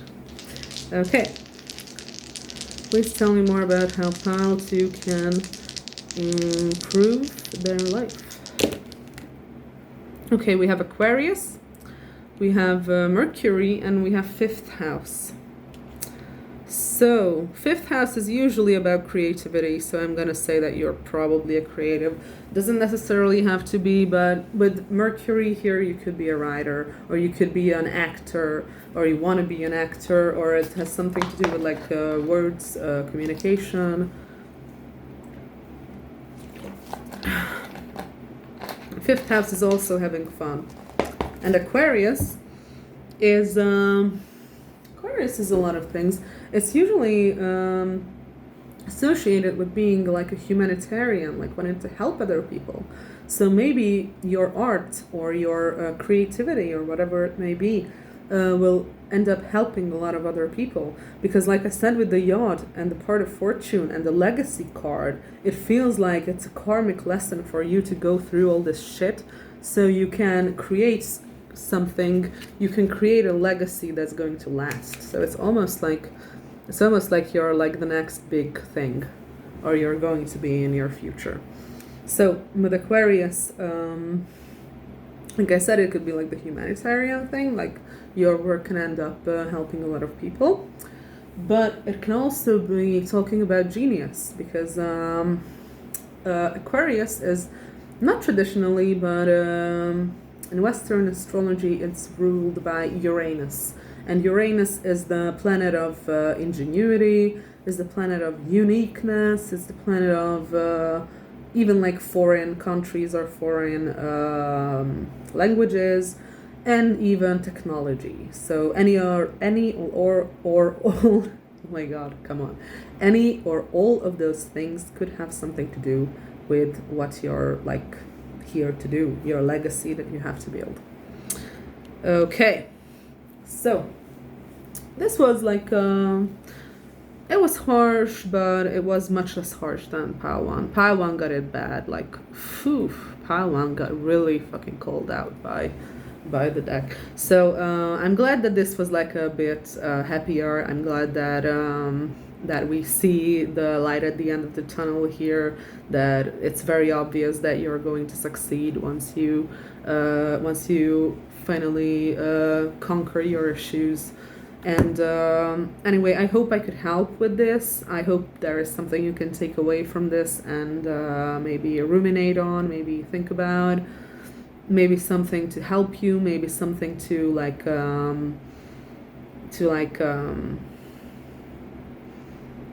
I don't know, some confirmation for you or what you want. I don't know. I hope I could help. Like I said, as a tarot reader, I believe it is my absolute responsibility to tell you the truth.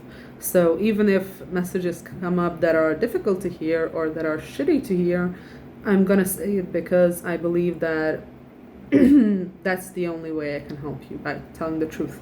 So if I see toxic shit, I call it out. If I see good shit, then that's what I say. So again, I hope I could help you. And if you feel like, maybe come back next time. But anyway, see you. Bye. Hello and welcome, Pile 3. You picked this card. It says Vision, Contemplating the Future. So let's see what you can do to improve your life. Okay. Please tell me what pile... Thank you. We have the High Priestess, so right away listen more to your intuition. What can you tell me about, what can Pile 3 do to improve their life? You want to jump? 9 of Swords. What can Pile 3 do to improve their life? What can Pile 3 do to improve their life? What can Pile 3 do to improve their life? What can Pile 3 do to improve their life? Okay, we have the Emperor. Okay, what can Pile 3 do to improve their life? Oh, we have the Knight of Pentacles. And there's also something poking out here, the 9 of Cups. Okay, bottom of the deck is the 5 of Pentacles. Okay, so right at the start, at the beginning, I'm gonna have to say that this is like if you're doing some spiritual work, or you are like a spiritual person, then don't neglect your spirituality, and definitely listen to your intuition. 1 second. Okay, sorry, where was I? I was talking about, yeah, your intuition. Like, this is definitely a listen to your intuition type of a message, especially in the beginning with the 9 of Swords here. Like, maybe there are things you are like very like anxious about. I'm gonna say things that keep you up at night, but there's like something happening with your intuition that could like help you deal with this. It's like almost it's almost like part of you knows what's gonna happen, and you like don't believe yourself, and you end up stressing over it anyway. That's kind of the message I'm getting here. The Emperor, 9 of Pentacles, 9 of Cups. I'm not sure. I'm gonna clarify. Pile 1 and Pile 2 had some pretty hard messages, some difficult things, so I expect your Pile to also have some difficult things come up. Okay, please clarify the High Priestess. How can Pile 3 improve their life? Please clarify the High Priestess. How can Pile 3 improve their life? Please clarify the High Priestess. How can Pile 3 improve their life? Please clarify the High Priestess. How can Pile 3 improve their life? Okay, I'm gonna take this.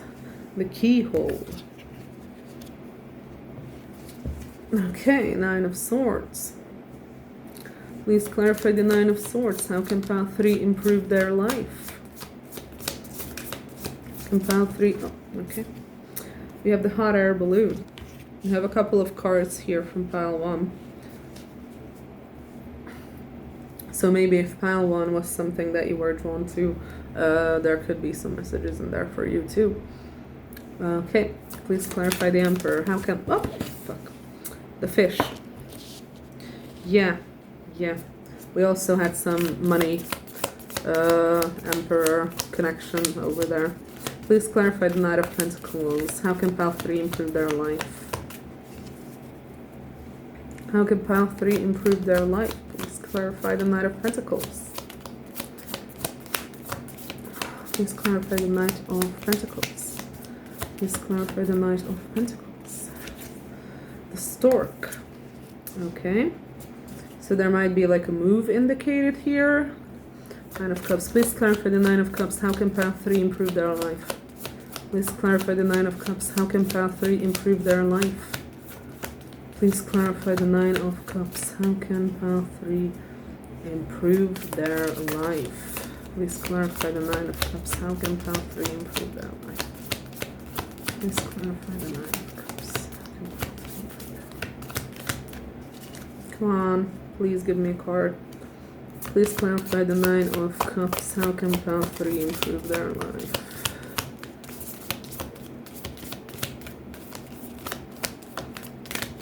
Okay. The Garden. Okay. Okay. So, with this,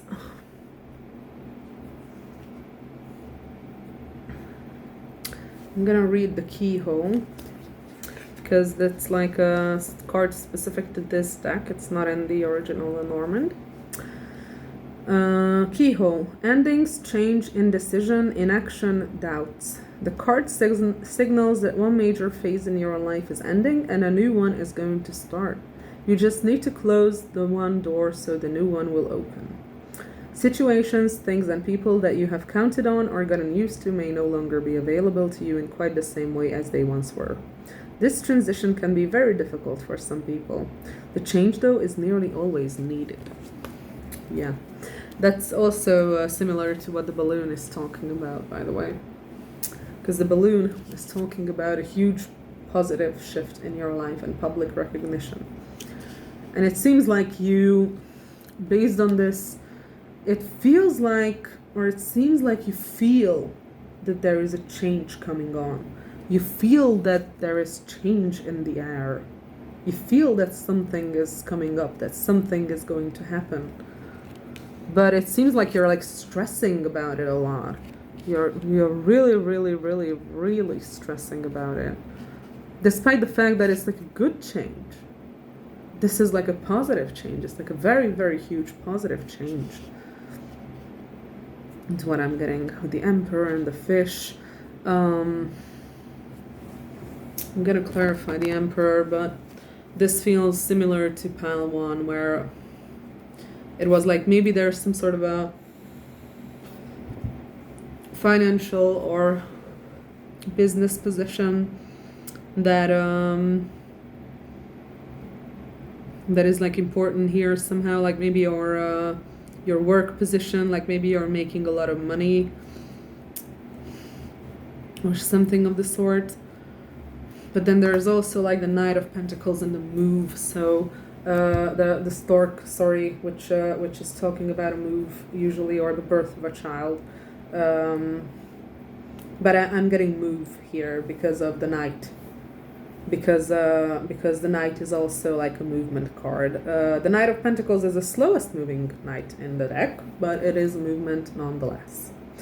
So with this, it might be like maybe you have been contemplating moving somewhere for quite a while now, and it hasn't really been coming along as quickly as you expected or as quickly as you wanted.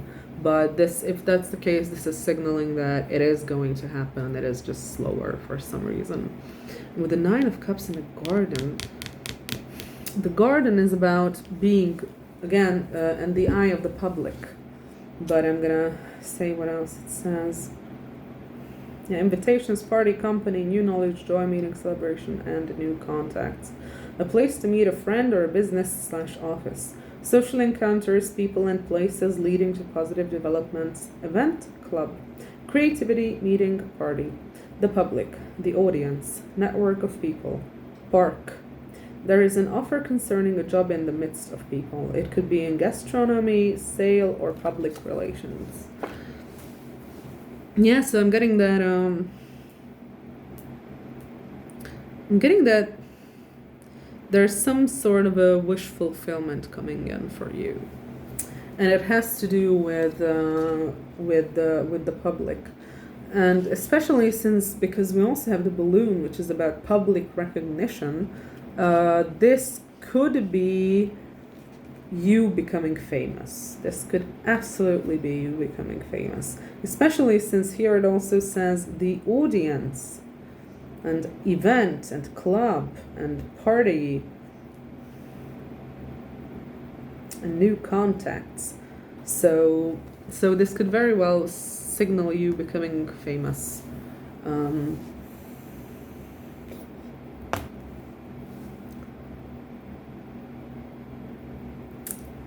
I'm gonna pull more cards because this is like not completely obvious to me. What more can you tell me about how Pile 3 can improve their life? Okay, Ace of Swords. Both came out in the same direction. Oh my god, how am I gonna get that? Okay, we have Ace of Swords and Seven of Coins, and both of them came out on their side like this. That is very rare.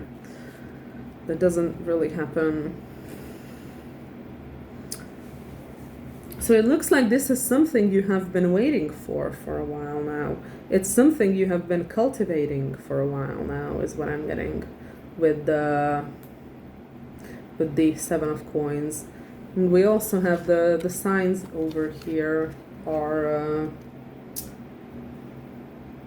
Saturn and Taurus. So you may have a Taurus Saturn. Your Saturn may be in Taurus. What else is there?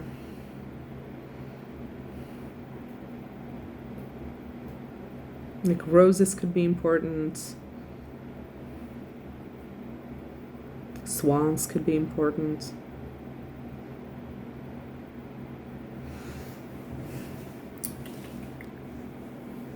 Okay, so yeah, with this it seems that that you've been cultivating this for a while. I'm not really getting advice for you.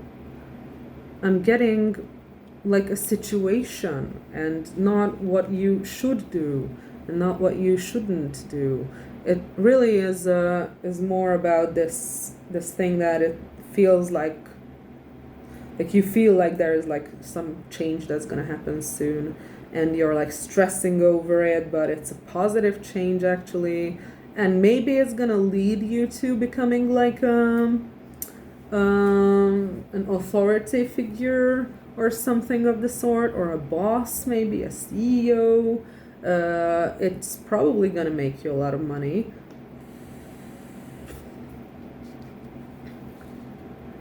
But again, there's like something slow about it. There could be, like I said, a move happening. Like there could be that It could be that you want to move somewhere else, and like that's gonna happen. But I can also read this Garden and this Nine of Cups in a way that you have really been waiting to meet someone, and it involves travel, and it's been coming along very slowly, and you're finally gonna be able to meet them. Like I don't know, like maybe you wanted to ask out someone, and it's finally gonna happen.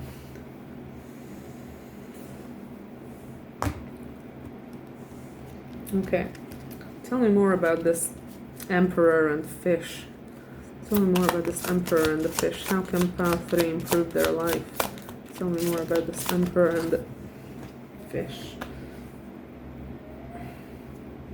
Knight of Swords, Knight of Coins, Queen of Wands, all in the reverse. Okay, I was just holding the deck upside down, but I'm still gonna take them in the reverse. Okay, so Eight of Cups.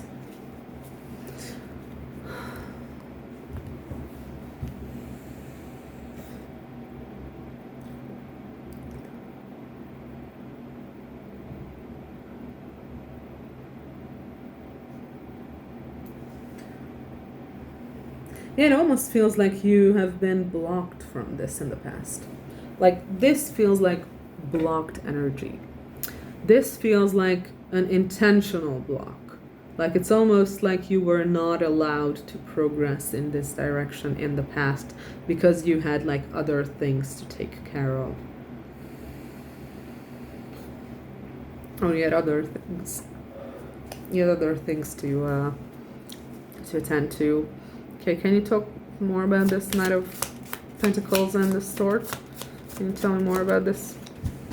Fucking hell. Five of Coins. Nine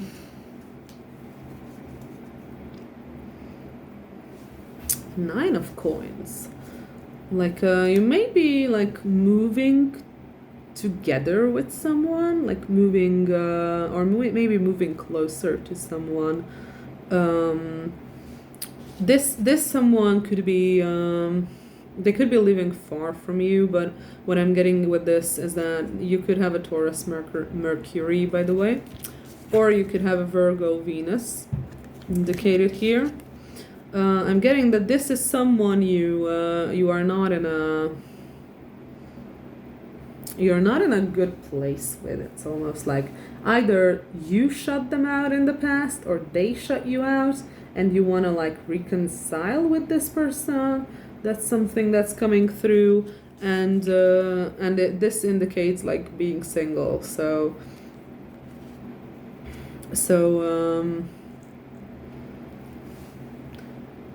yeah, like this could be someone who you could have gotten together with in the past, but you decided not to. Maybe 15 and 45 are two numbers. Maybe you were born in the 15th. Maybe you are 45 years old. We also have 12 and 6, so that could also mean something. Maybe you could be born on the 6th or the 12th or the 12th month or the 6th month. You also have 28, so you could be born on the 28th, or you are 28 years old, and we have 1. Okay. So, what else can you tell me about this? How can Pal 3 improve their life? How can Pal 3 improve their life? The Hierophant. How can Pal 3... 8 of Swords. How can Pal 3 improve? 8 of Coins. How can Pal 3 improve their life? 6 of Swords. How can Pal 3 improve their life? How can... 3 of Cups. Yeah, this feels like it's in strength at the bottom of the deck. This feels like this could be connected to Pile 1. So you could be here from Pile 1, or maybe if you felt called to Pile 1, maybe check Pile 1 out as well. Maybe there could be some messages in there. But I'm warning you that it's a heavy read. It's a heavy read. So just warning you. What else is there? Taurus. You could have a Jupiter in Gemini. You could have a Sun in Virgo. You could have oh my God, Mercury in Aquarius, or you could have Mercury in Cancer. And we also have Leo with strength. Okay. So what this is telling me is how you can improve your life is it feels like you're at the verge of a big break, is what I'm getting. But you have overworked yourself, and your work, your relationship to your work is not healthy. Your relationship to your work is not healthy, is what this is telling me. And it's telling me that it's something you need to leave behind. And you need to like be more chill, basically. Enjoy life more and stop constantly working. Because this feels like a workaholic kind of a situation with the Eight of Swords, the Eight of Coins. Especially with the fish here, like this is something that is gonna make you a lot of money, whatever it is. Maybe it's like an idea that you had. But like I said, this seems to be focusing on, I think I get it. This seems to be focusing on the fact that you feel like change is happening, like change is gonna happen very soon, and it's gonna, and you stress about it a lot, and you want to stay in control. That's what I didn't get about the Emperor. You want to stay in control. You're afraid of this change, despite the fact that it's a positive change. It's a good thing, but you're afraid of this change because it would or could involve losing some level of true or imaginary control. I'm gonna say imaginary control because we have the Eight of Swords here, which is what basically I always say is a mental prison. So it's like being a prisoner to your own thoughts and to your own maladaptive ways of thinking.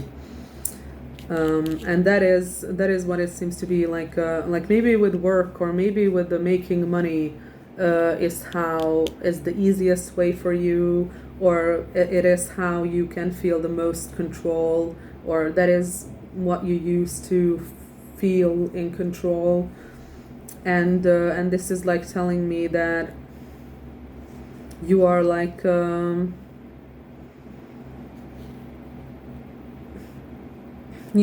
purposefully, or not necessarily purposefully, maybe it's like subconscious, but probably subconscious.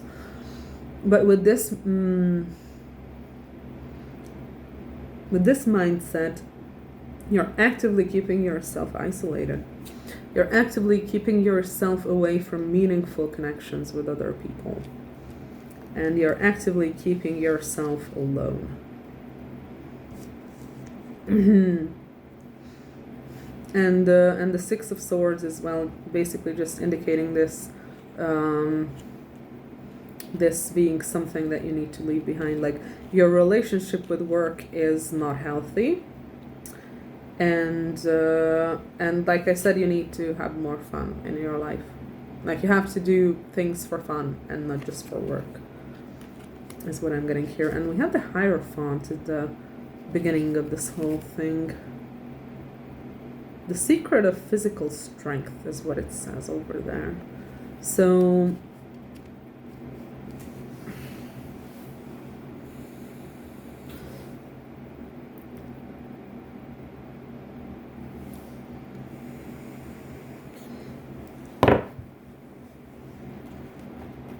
maybe there's something here about working out or doing sports.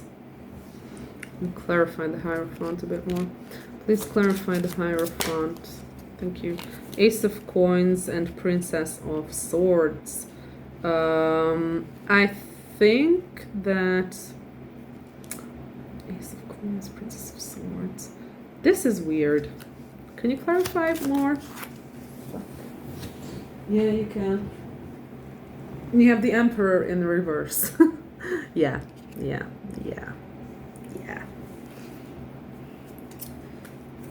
Okay, that makes it pretty obvious. The only way you can, this is telling me that the only way you can really lean into this positive change and like make it happen or something like that. Like there is, like I said, something here about a move and wanting to meet someone also, but that's like the second half of the reading, and I'm not getting a lot of cards based on that, except now with the Hierophant I got the Princess of Swords and the Ace of Coins, and I'm gonna say that this could end the Emperor in the reverse. So I'm gonna say that this could very well be that there is someone you're like spying on, or like maybe you're like checking out their social media or their pictures or whatever without them knowing, and you like want to offer them something, and that has something to do with your personal evolution, because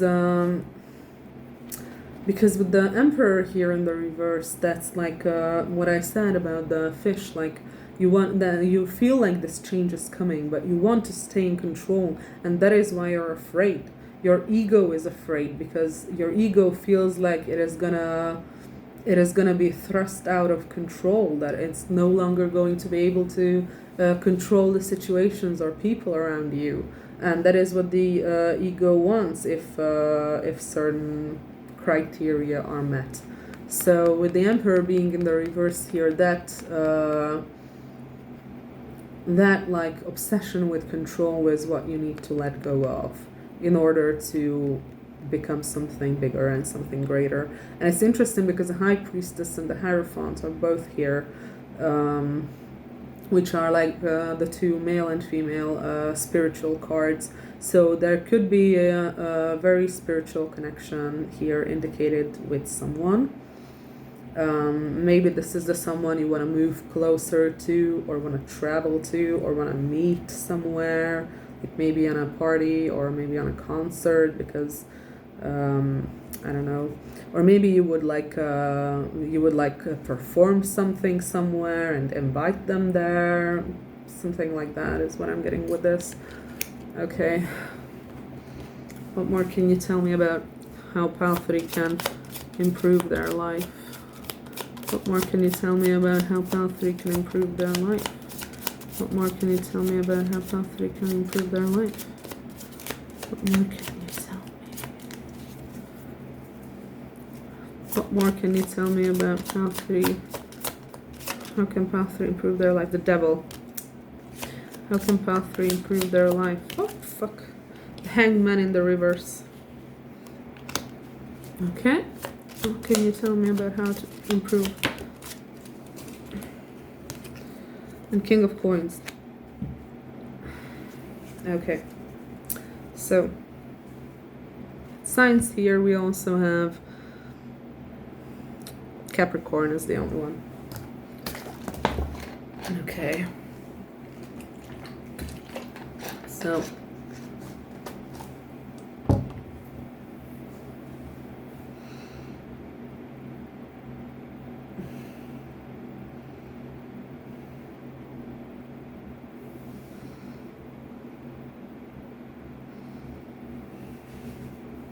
trying to figure out this devil.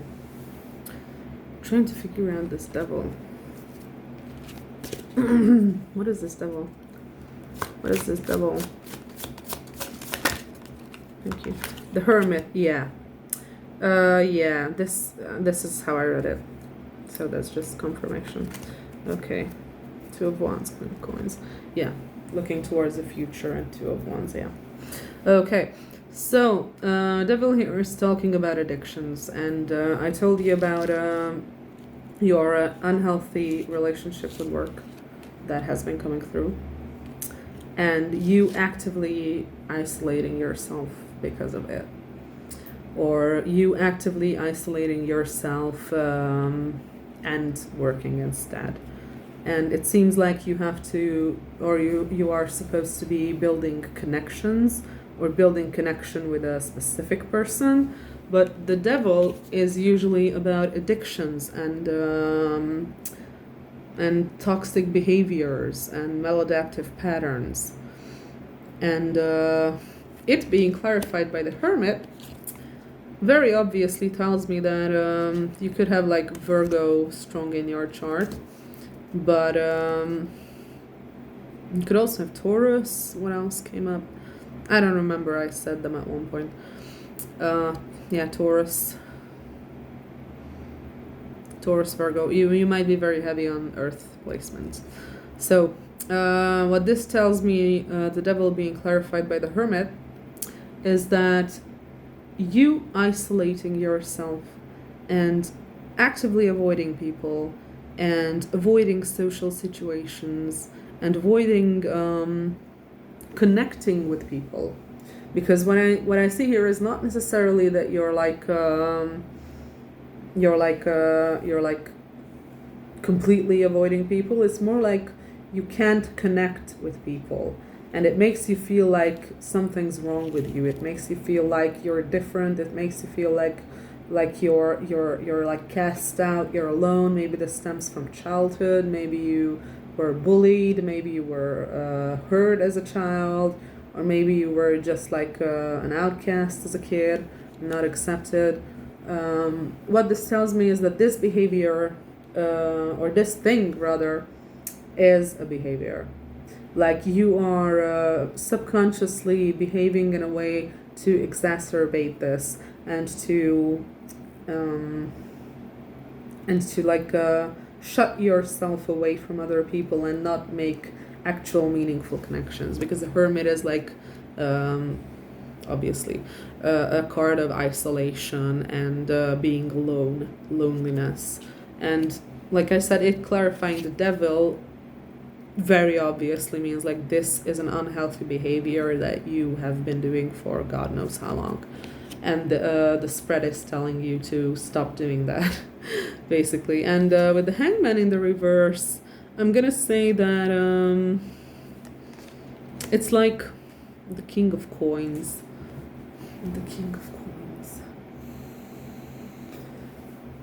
It's like there's something here that you try to look at it from all sorts of perspectives already. You try to look at it like that, you try to look at it like this, you try to look at it like a billion different things, but that you're like not getting ahead. And you see there, we have a Scorpion there, by the way, so Scorpio could be important. But what this knot tells me, there's a knot here, is that this is a problem that you couldn't solve no matter how much you were thinking about it. You couldn't solve it. And it didn't matter how many times you changed your perspective. It didn't matter how many times you tried to look at it from different perspectives or in different ways. It's like not happening. You can't solve it. There's something here like that of the sort. Like I'm gonna clarify what that is. Okay. What is this Hangman in the reverse? What is this Hangman in the reverse? What is this Hangman in the reverse, please? What is this Hangman in the reverse about? What is this Hangman in the reverse about? What is this Hangman in the reverse about, please? Please tell me more. What is this Hangman in the reverse? Please clarify. Thank you. Nine of Swords again. Again, it came out on his side. So there's this situation which I'm not completely sure what situation it is. Could have something to do with your workplace, could have something to do with your finances, or love. Two of Cups. Yeah, could have something to do with love. That you just, it feels like you've been up about it at night thinking about it, and you've been like trying to make sense of it, and you've been trying to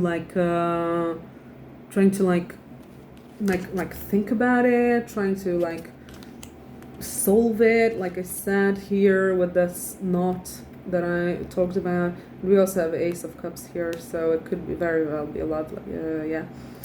So, and water, which is like emotions. Okay, so this thing is something that you try to look at from all sorts of perspectives, and you can't solve it. And you've been up at night thinking about it, you're very anxious about it, you don't completely understand it, and it has something to do with love, I think, or your job. But in this situation with the Two of Cups here, the King of Coins more feels like a husband or like a father figure. Like maybe you have a pattern in relationships where you always become the father figure of or the parent figure of the person you're dating, regardless of your gender. Oh, and we also have both the King of Coins and the Two of Cups. Look at that. Both of them have the turquoise there. What the fuck just fell? Did you see that? Something just fucking fell. Like there's a... Okay, never mind. Okay, so they both have like a little turquoise there. So turquoise stones or the color could be important here somehow. Maybe that's someone's like favorite color or something. I know it's mine. Okay, so maybe you have this... oh, and we also have a horse here. So again, the same thing came out in pile 1, that maybe you were born in the year of the horse when it comes to like Chinese horoscopes. That's what I'm getting. We also have a turtle, we have a rhinoceros, we have a hawk, we have a ram, but that's like Aries, but I think this is more supposed to be Capricorn. And we have a bull, but that's like Taurus. Okay, so there could be someone here, and this side of the reading is this part of the reading is where this came out. So it landed right on top of the Knight of Coins, the Knight of Pentacles, the what was it? The stork, and next to the Nine of Cups and the garden. So I'm gonna say that this is talking about someone you have your eye on, someone you wanna meet, someone you might wanna move closer to. But I'm not really getting advice for you. This is like more talking about a situation. Like how can you make your life better by stopping, that is the only point where there's advice here, by stopping to stress about this positive change that is coming and letting go of control and stopping the avoidant behavior that you seem to be doing. The behavior that lands you in like a place of loneliness and isolation. That is the only thing I get here that is obvious. And to like stop fucking thinking day and night about this relationship or this person or this whatever, and just listen to your intuition. And like I said, the Hierophant and the High Priestess came out together, so there could be like a spiritual connection here between the two of you. Sorry. And just stop stressing about it, and it just feels like just accept it. Just accept it. Stop holding on to control. Stop trying to control this. You can't. You can't control it. You can't control how you feel is what I'm getting, what I'm feeling. Like you can't control how you feel about this person. And maybe that really triggers you, and maybe that really makes you feel like insignificant or weak or things like that. But remind yourself that that's not true. That's not true. You're not weak. You're not bad for feeling this. You're not less for feeling this. And just what I get with this Hierophant right now is radical acceptance. That might help you. That might help you get this control issue under control, so to speak. So that could like get your control issues into a better place to like practice radical acceptance. And radical acceptance doesn't mean that you are content in the way things are. It just means that you accept that they are the way they are. It's always like, or rather, I always describe it like imagine that you're like I don't know, you're like in front of a wall, and you're trying to walk through the wall, and you're constantly like hitting your head and your body into the wall over and over and over and over again because you don't accept that there is a wall there. Radical acceptance is accepting and recognizing that there is a fucking wall there. And that's what I have to behave according to. And at that point, once you accepted that the wall is there, you no longer are going to be walking into it and trying to go through it as if it wasn't there. You're gonna then realize, aha, so I have to go around it. So I have to go around this wall because it's there. That's radical acceptance. That's radical acceptance. It just helps you see things clearer. It just helps you accept things for what they are. And like I said, that does not mean compliance at all. It does not mean compliance. That does not mean that you have to say that, oh, the wall is there and I can't go through it. That's not what this is. That is like accepting the situation, and by accepting it, knowing how to act accordingly. And there's a rainbow on my face, so that's pretty interesting. Okay, so rainbow face. So with this, Two of Wands also came out. Oh my god, that also has a fucking turquoise on it. So yeah, turquoise could be like an important thing over here. This has to do with your future, which is like obvious from the card you picked, vision. Contemplating the future. Contemplating the future. And that's exactly what I'm getting that you are in. That you feel this huge ass shift is coming. It's a very positive shift, but you're afraid of it because maybe you're used to shitty things in your life, and maybe you don't even know how to react to good things, how to accept good things, how to feel good. I can relate to that a lot. But the thing here is that you're afraid of change because it is change. With all the Taurus that came out with these cards, I'm gonna say that, or maybe with Virgo, because earth signs are also prone to this, but especially fixed signs, of which Taurus is a fixed sign. The other ones are Leo, Aquarius, and Scorpio. Fixed signs do not do well with change. Fixed signs are afraid of change. Fixed signs prefer things to stay the way they are. And especially if you have fixed placements, this is like extra hard for you probably, because it is in the nature of a fixed placement to want to stay the way things have been, or the way they are, or the way they have been. But what I'm getting here is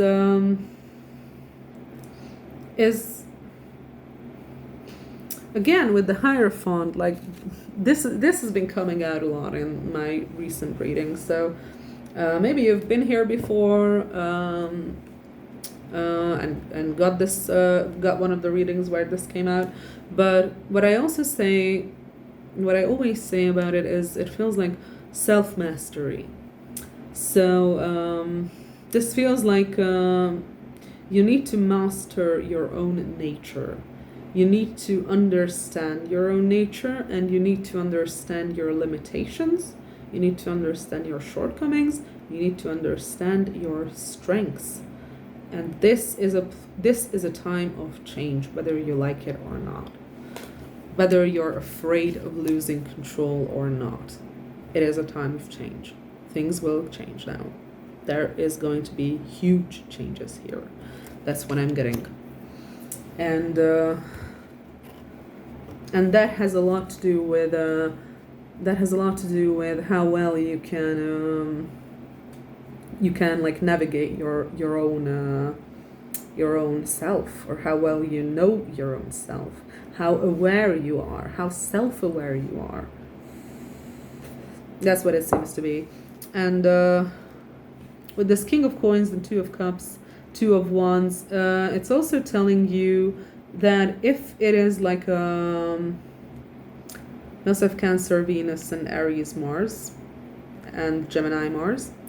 Okay, so if it has been a pattern in the past for you that you were more like a father figure, especially if you're male, because this more feels like a male energy, not gonna lie, but doesn't have to be. So if you were the parent, or if you were in the parent role of your previous relationships, then whoever this new person is that you want to move closer to or want to meet up with, don't fucking do that. Don't fucking do that. Don't do that in the future. Stop. Don't do it. Don't do it. You are not their dad. You are their partner or lover or whatever. Okay. I think I'm gonna grab some of these. Any signs? How can pile 3 improve their life? How can pile 3 improve their life? What the fuck? Venus love. Yeah. You have to let in. You have to let this in. You have to let in more love into your life. You have to let more love into your life. You have to be able to accept love is what I'm getting here. Maybe you can't. Maybe you run away from love. Maybe you're like an avoidant attachment type of a person. I'm not judging. I also used to have horrible attachment issues, so it's okay. So maybe you like run from love, and maybe that is also your toxic behavior to like isolate yourself when love would present itself in your life. Okay, anything else? How can help? South Node, life's depths. Am I holding this the wrong way? Yes and no. It's mixed up. Okay, so South Node. The first thing I have with the Hierophant and the High Priestess both coming out, you could have a past life connection with this person. Like you could have known each other in your past lives or something. But this is also about what to leave behind. Like the South Node is a difficult placement to understand because it's on the one hand it represents your past, and it represents where you the direction that you shouldn't go in. Your North Node represents the direction you should go in. Maybe check out where your North Node is. But your South Node has very important lessons in them, and don't throw away what you have already learned. So it's a delicate balance. But this could also indicate that maybe this is like a past connection with this person. Like maybe you haven't talked in a while. Maybe it was something that maybe you first met like a long time ago or something like that. Could also be indicated. Okay, maybe you're indebted to this person also. Maybe you feel like you're in their debt. Okay, what else can pile 3 do to improve their life? What else can pile 3 do to improve their life? This was like a bit of a different read than pile 1 and pile 2. What more can pile 3 do? What can pile 3 do to improve their life? How can pile 3 improve their life? How can pile 3 improve their life? But maybe this person like gave you something and you feel like you're in their debt. That's also a possibility. Like there was something there between the two of you. Grand Trine, blessings. A Grand Trine is a very, very good,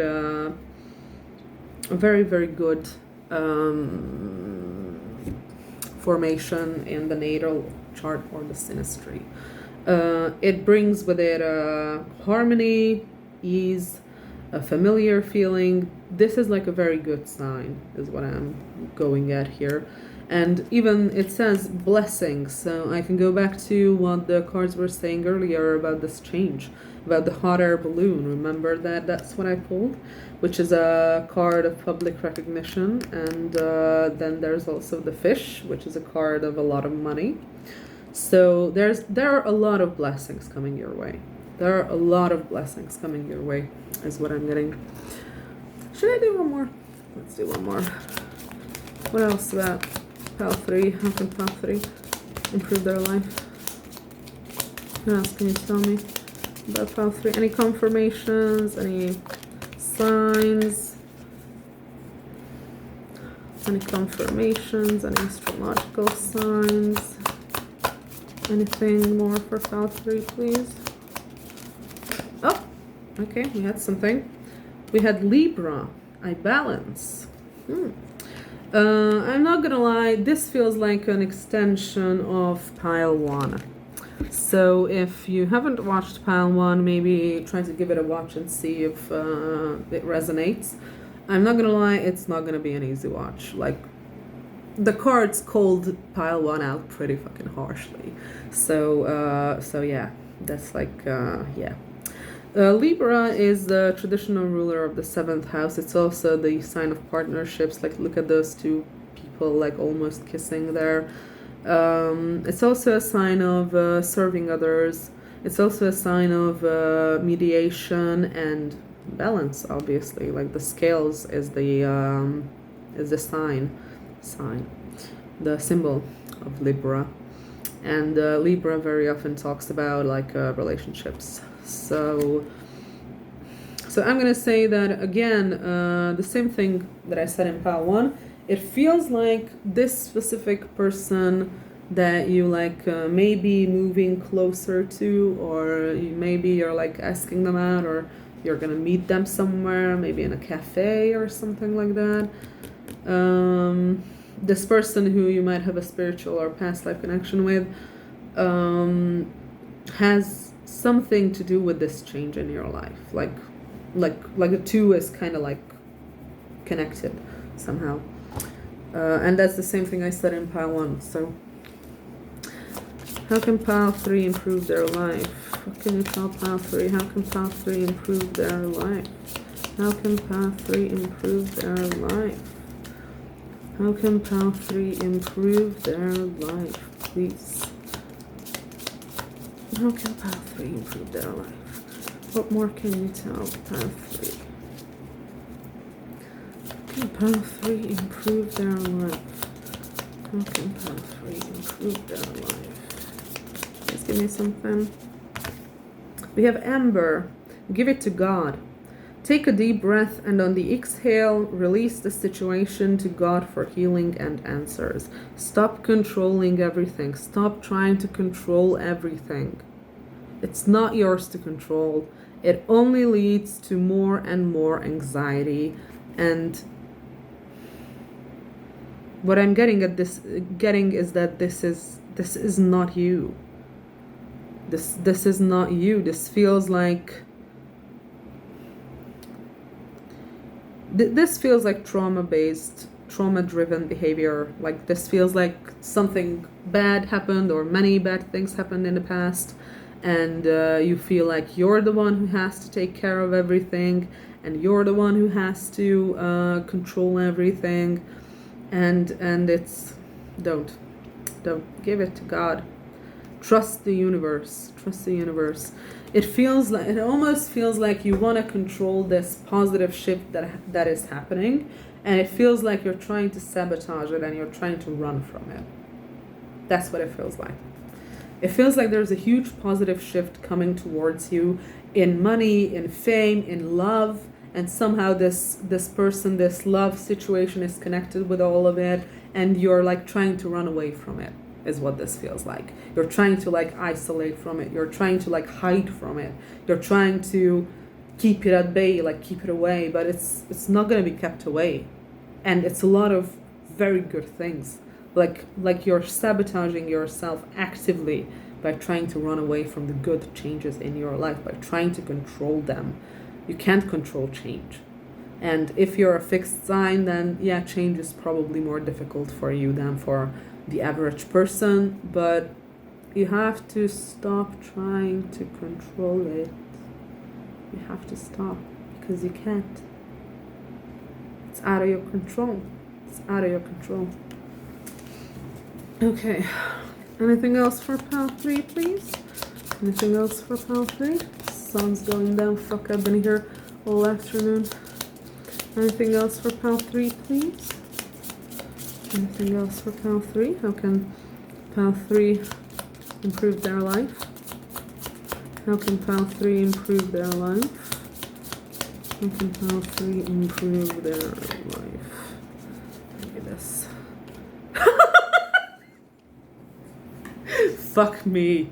Fuck me. Fuck me. Fuck me. Am I psychic or what? Yellow Jasper, control issues. Utilize your God-given strength and power instead of fearing that others may try to control you. Like, I can't fucking make this up. I can't make this shit up. I can't make this shit up. Can't fucking make it up. So, there's your confirmation if you needed it. There's your fucking confirmation. And we also have Tanzanite, ready to love again. You've healed from the past enough to open your heart to new love. Don't run from this person if you're doing that. Don't run from this relationship if you're doing that. That's your advice. That's your advice. That's your advice. That's how you can make your life better. That's how you can improve your life. Okay, last thing I'm gonna do, I'm gonna roll the Astro dice, and then I'll send you on your way. Okay, what else about pile 3? What else about pile 3? Fuck, one of them fell off, almost. We have Pisces, we have South Node, and we have Third House. South Node, we have South Node twice. We have South Node twice. Okay, I'm getting tired, sorry. Maybe you have a Pisces South Node. Maybe your South Node is in Pisces. And maybe it's in the third house, doesn't necessarily have to be. But third house is talking about communication. It's talking about intellect. It's talking about maybe you have like issues communicating your feelings towards this person. Maybe you never even told them how you feel. I'm getting it because it landed on the Venus love card, and also Pisces is a very, very, very deeply feeling sign. I really love Pisces energy, by the way. But this just lends me more towards, it's the traditional ruler of the 12th house. 12th house. It has a lot to do with spirituality, divination even, like mystical vibes. It's ruled by Neptune, so it could also talk about illusions or not seeing things clearly. It's also a very escapist sign. And we have seen that escapism and that avoidant tendency here in your reading when it comes to your work. And when it comes to locking yourself away from meaningful connections with other people and trying to control everything. So, with the South Node and the Pisces here again, I'm reminded of the Hierophant and the High Priestess. That could mean that maybe someone has like a Pisces South Node. I said that before, but it just rhymes with the Hierophant and the High Priestess, that this could be like a past life, very spiritual connection between you and some person. This person we have seen like some kind of indication of, but they weren't like strongly here. the thought of them were here. It's like what I got with this reading is like basically the state of your mind. That's what I got with this reading, I believe. So your advice again is to work on your control issues, accept good things in your life, accept love in your life. Don't overwork yourself, don't work too much. There are a lot of things you're like missing out on. There are a lot of things you're missing out on because you work too much. A lot of fun, a lot of happiness. This is going to be a time to enjoy life. That's what I'm getting from this spread. That there's, like I said, going to be a huge shift in your life. That's what we see coming through. And it's going to be a shift that will make you enjoy life. Like you're going to get the joy of life back. You're going to get your joy of life back. You're going to get your happiness back. You're going to maybe get even this childhood feeling of like awe and inspiration and just all these positive feelings. You're gonna get them back. You're finally gonna remember how to be happy. Or maybe you're gonna learn it if you have never felt happy. So that's the advice. Don't run from this person or this connection is what I'm getting. Don't isolate yourself, and communicate your feelings if you have to, or if you haven't done it before. That's basically what I'm getting. And the future you have ahead of you seems to be a very bright one. If you can break your negative habits that have kept you from being happy in the past. Okay, so I think that was all. So I hope I could help. I hope there's something you could take away from this. I hope there is something that I don't know I could help with. So anyway, thank you for being here, and I'll see you next time. Bye. Hello and welcome, pile 4. Last but not least, you have the time card. Let's see what you need to do to improve your life. The sun has gone down while I was doing the other 3 piles, so it might get a little dark soon. I hope not too soon, because I sat here to record this video specifically because it's in front of windows and there's good lighting. So let's hope I'm not gonna get screwed over. Okay. Okay, let's get started. What does pile 4 need to do to improve their life? What does pile 4 need to do to improve their life? What does pile 4 need to do to improve their life? What does pile 4 need to do to improve their life? Oh, we have the 10 of Wands. What does pile 4 need to do to improve their life? People who pick pile 4, how can they improve their life? Oh, fuck. 10 of Cups, Ace of Cups. Okay. Pile 4, how can 4 of Cups and King of Pentacles. Interesting. We also had the Temperance, and at the bottom of the deck we have the 8 of Wands. So, okay. There's some sort of a burden here that looks like it's emotional. There's some sort of a rejection trauma or rejection phobia. Maybe you're afraid of being rejected, and so you don't even like shoot your shot, and you'd rather like work on making money than deal with love, is what I'm getting so far. Let's see whether I'm right or not. Please clarify the 10 of Wands. How can pile 4 improve their life? Please clarify the 10 of Wands. How can pile 4 improve their life? Okay, we have the Anchor.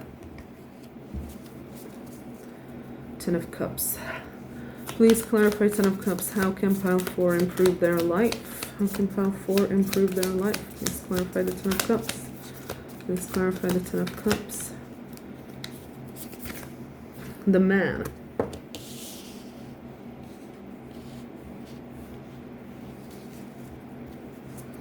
Okay. Please clarify the Ace of Cups. How can pile 4 improve their life?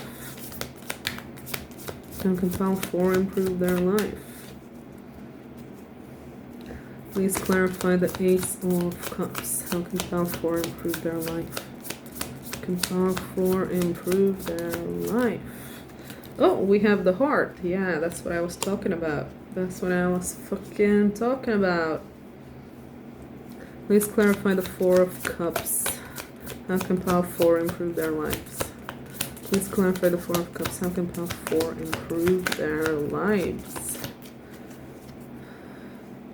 How can pile 4 improve their lives? How can pile 4 improve their lives? Please clarify the 4 of Cups. Should I take that? Should I take that? No. Okay. Pandora's box. Yeah.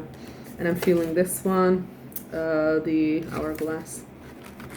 Gonna have to read the hourglass because it's a card that's specific for this deck and it's not in the original Lenormand, so I'm gonna have to read up on it. 42. Hourglass. Leaving time, missed opportunities, there is no time to wait. There is a chance that the decision that you are waiting for will come your way soon. You need to be patient and just wait for it. It is time for you to understand that you cannot change the past. You must forgive yourself and adapt your strategy. In terms of work, there may be an existing disagreement in your office. You need to settle this quickly in order to avoid derailing any major issue. So, this is about timing. This is about timing. Okay. I'm also gonna check out the anchor just to make sure. Yeah, stability, restraint, security, resilience, durability, laying foundations.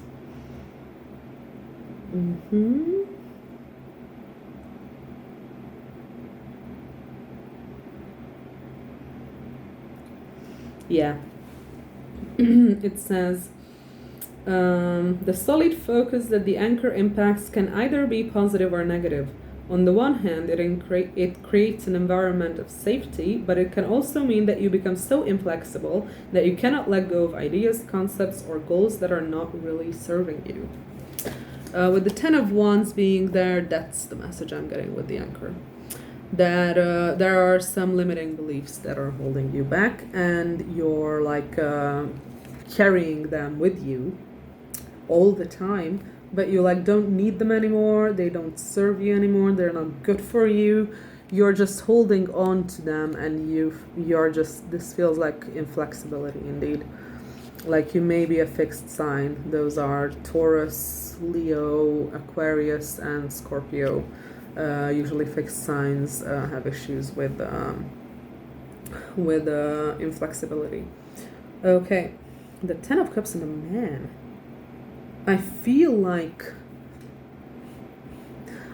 you either want a family with a man here, but since you came out as the King of Pentacles, you can be like, by the way, in a same-sex relationship, so there's like, that's completely possible. But you came out as the King of Pentacles, and we have the Man here. I think this is talking more about you and not your partner, because the first thing I would say is that you want to be like you want to build a family with a man, but no, it feels like you are the man and you want to build a family and you want to become a family man. That's more like what I'm getting. Like you want to be like, I don't know, a father, like you want to be a dad, you want to be a husband, and King of Pentacles is also like a husband card, so this checks out. Ace of Cups, heart, like I don't need to fucking explain that. With this 4 of Cups and Pandora's box, this does seem like you're rejection sensitive and you would rather work on your finances than your romantic life. But there is something here about time. Maybe you have already achieved everything you could on your own, or everything you wanted on your own. And we have the 8 of Wands here at the bottom of the deck, so there's like something going on with communication. 5 of Swords, 5 of Cups, 2 of Swords. Two of Pentacles, a Tower, Hierophant. Fuck. If you felt pulled towards pile 1 or pile 3, both of them were kind of similar, but pile 1 was like, it could be very triggering if it resonates. But I'm getting like a little story here with these cards. Like there's someone here that you've had like a fight with, and you are like thinking about like leaving that whole thing behind and like not caring, but you're like not deciding. And then there's gonna be like some huge tower moment for you, like something's gonna fall apart in your life, and that's gonna lead you to basically enlightenment. Like you're gonna get like fucking punched in the face by the universe, and that's gonna lead you to understand everything. That's gonna lead you to understand yourself, and probably this connection with this whoever, because there is a lot of focus here on love and how you have like a bad relationship with love itself, not necessarily this person, and you'd rather just be I don't know, your own king of the castle. But this talks about the 10 of Cups, and the man here talks about or it's telling me that you want to be a family man, and we have the Emperor when I cut the deck. That could also be like a father figure or a husband. Okay. So what this is telling you is that you're rejection sensitive, and it feels like you like don't want to deal with something because you're afraid that this could like end up in your rejection sensitivity being triggered or something of the sort. I don't know. This seems like maybe you want to talk to someone, or you want to like ask someone out, but you're afraid that they're gonna like reject you, and you don't want to deal with that possibility. Okay, please tell me more about how pile 4 can improve their life. Please tell me how pile 4 can. Thank you. The mood. That's gonna be either a secret or the subconscious. We have the Wheel of Fortune in the reverse. Okay, what else? Did you want to come out? 3 of Swords. Oh fuck. Yeah, okay. What else about how can pile 4 improve their Knight of Cups? Can pile 4. King of Cups. Okay. Also have the King of Swords that also flipped. Okay. And we have the 8 of Cups. Yeah, okay. Okay, so based on this, you're sabotaging yourself. You're subconsciously sabotaging yourself. It's super obvious. It's super obvious. You're afraid of rejection, and you're afraid that your heart is going to be broken again, and so you don't want to open up because you probably had some pretty bad heartbreaks in the past. Like maybe your romantic partners used you in the past, or maybe they were abusive or something of the sort, or they only wanted you for, I don't know, some kind of quality that you had, maybe your money, because the King of Wands is here. King of Pentacles, sorry. But what this is telling me is that these are all like subconscious fears. Like this is a subconscious fear that is stopping you from progressing some sort of a situation. Like it feels like you have someone in mind, and this subconscious fear of rejection and heartbreak is stopping you from, or stopping this entire situation from progressing.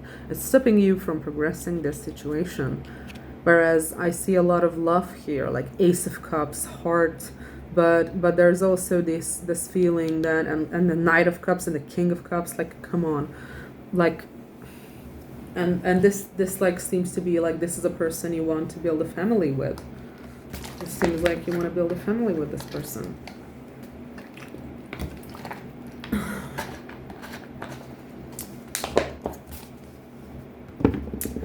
Yeah, this is what I'm getting. And in truth, if you would not have this fear of rejection, then what I'm getting is that your fear of rejection or your anxiety stems from overthinking. This Pandora's box here feels like overthinking, like you are thinking about all the possibilities that could occur, all the things that could happen if you like ended up, I don't know, either with this person or either rejected by this person. But it just feels like it would hit you so hard that you don't want to risk it.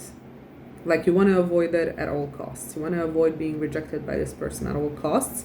The problem here is that because you avoid rejection, you also avoid progressing the situation with this person.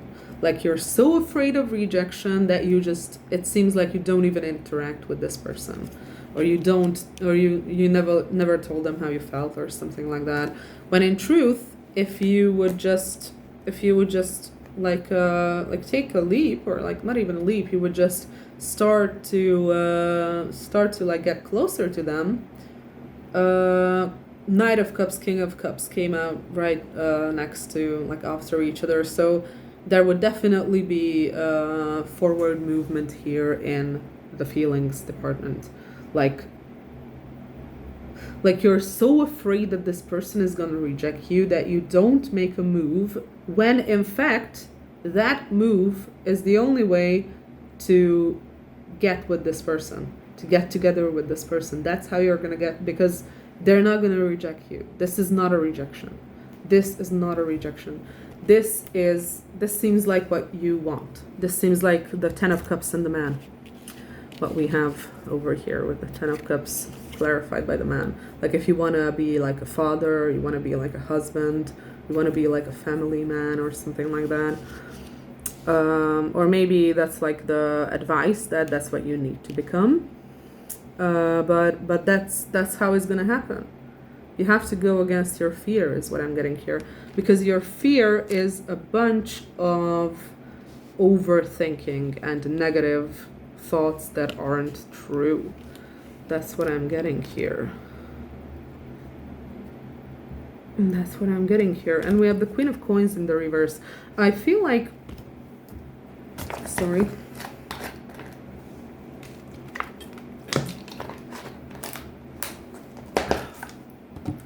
I feel like how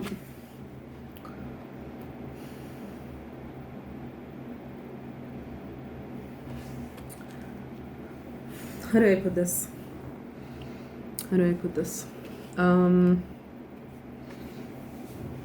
This feels like you don't appreciate this person.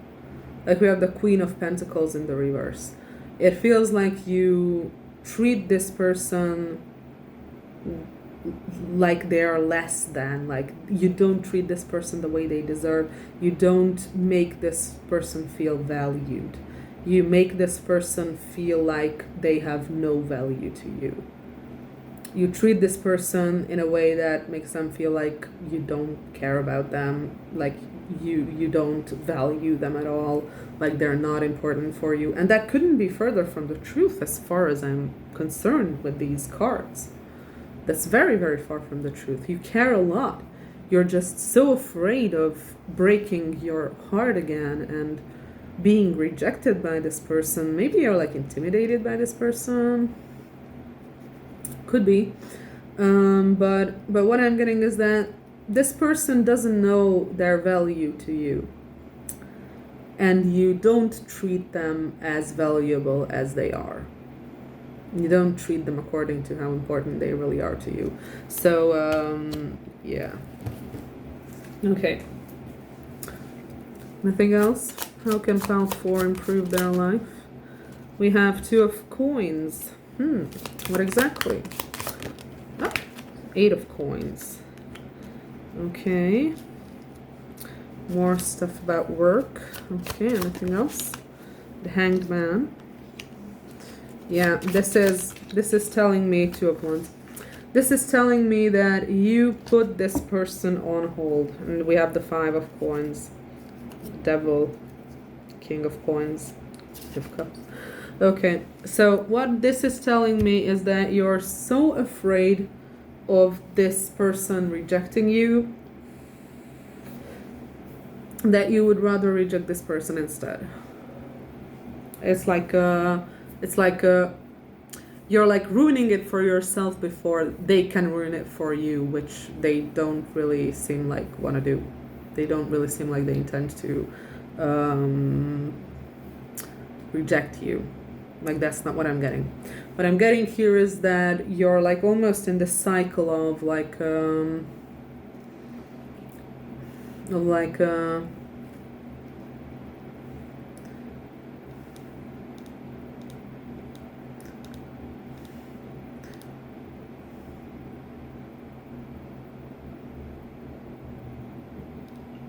do I put this? You're like in the cycle of trying to juggle several things. Like you're trying to. What exactly is that? You can't put this person together with your job, or what? The Sun. No, you're Three of Cups, Five of Coins. This person makes you really fucking happy. I can tell that. Like, this person makes you very happy.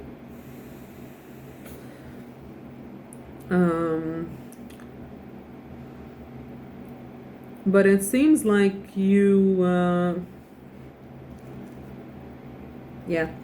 you are so afraid of this person rejecting you. It seems that you're just rejecting them instead, and you put this person on hold. You make them feel unimportant, and instead you're just burying yourself in work, and instead of, like, I don't know, going for this happiness energy that is there concerning this person. And with the Two of Coins, it almost seems like you're telling yourself that you can't fit this person into your schedule because you work too much. That's almost what this feels like. Like you're sabotaging yourself by working so much. But that's what I saw with the King of Pentacles too, that you would rather not do feelings, you would rather work. And that's a message that came out in both pile 1 and pile 3. And then we have a Two of Wands here, and the Three of Cups. So I'm gonna say that this will change in the future. At least that's what it looks like. Okay. Let's tell you more about how can pile 4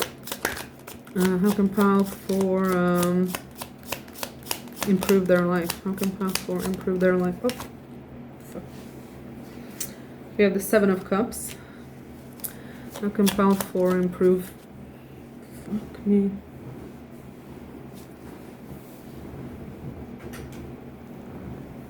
Eight of Swords in the reverse. Yeah. Okay. How can pile 4 improve their life? How can pile 4 improve their life? How can pile 4? Nine of Swords. Empress. Yeah. And the Hierophant again. Are you fucking kidding me? Are you fucking kidding me? Both in pile 2 and pile 1 and pile 3.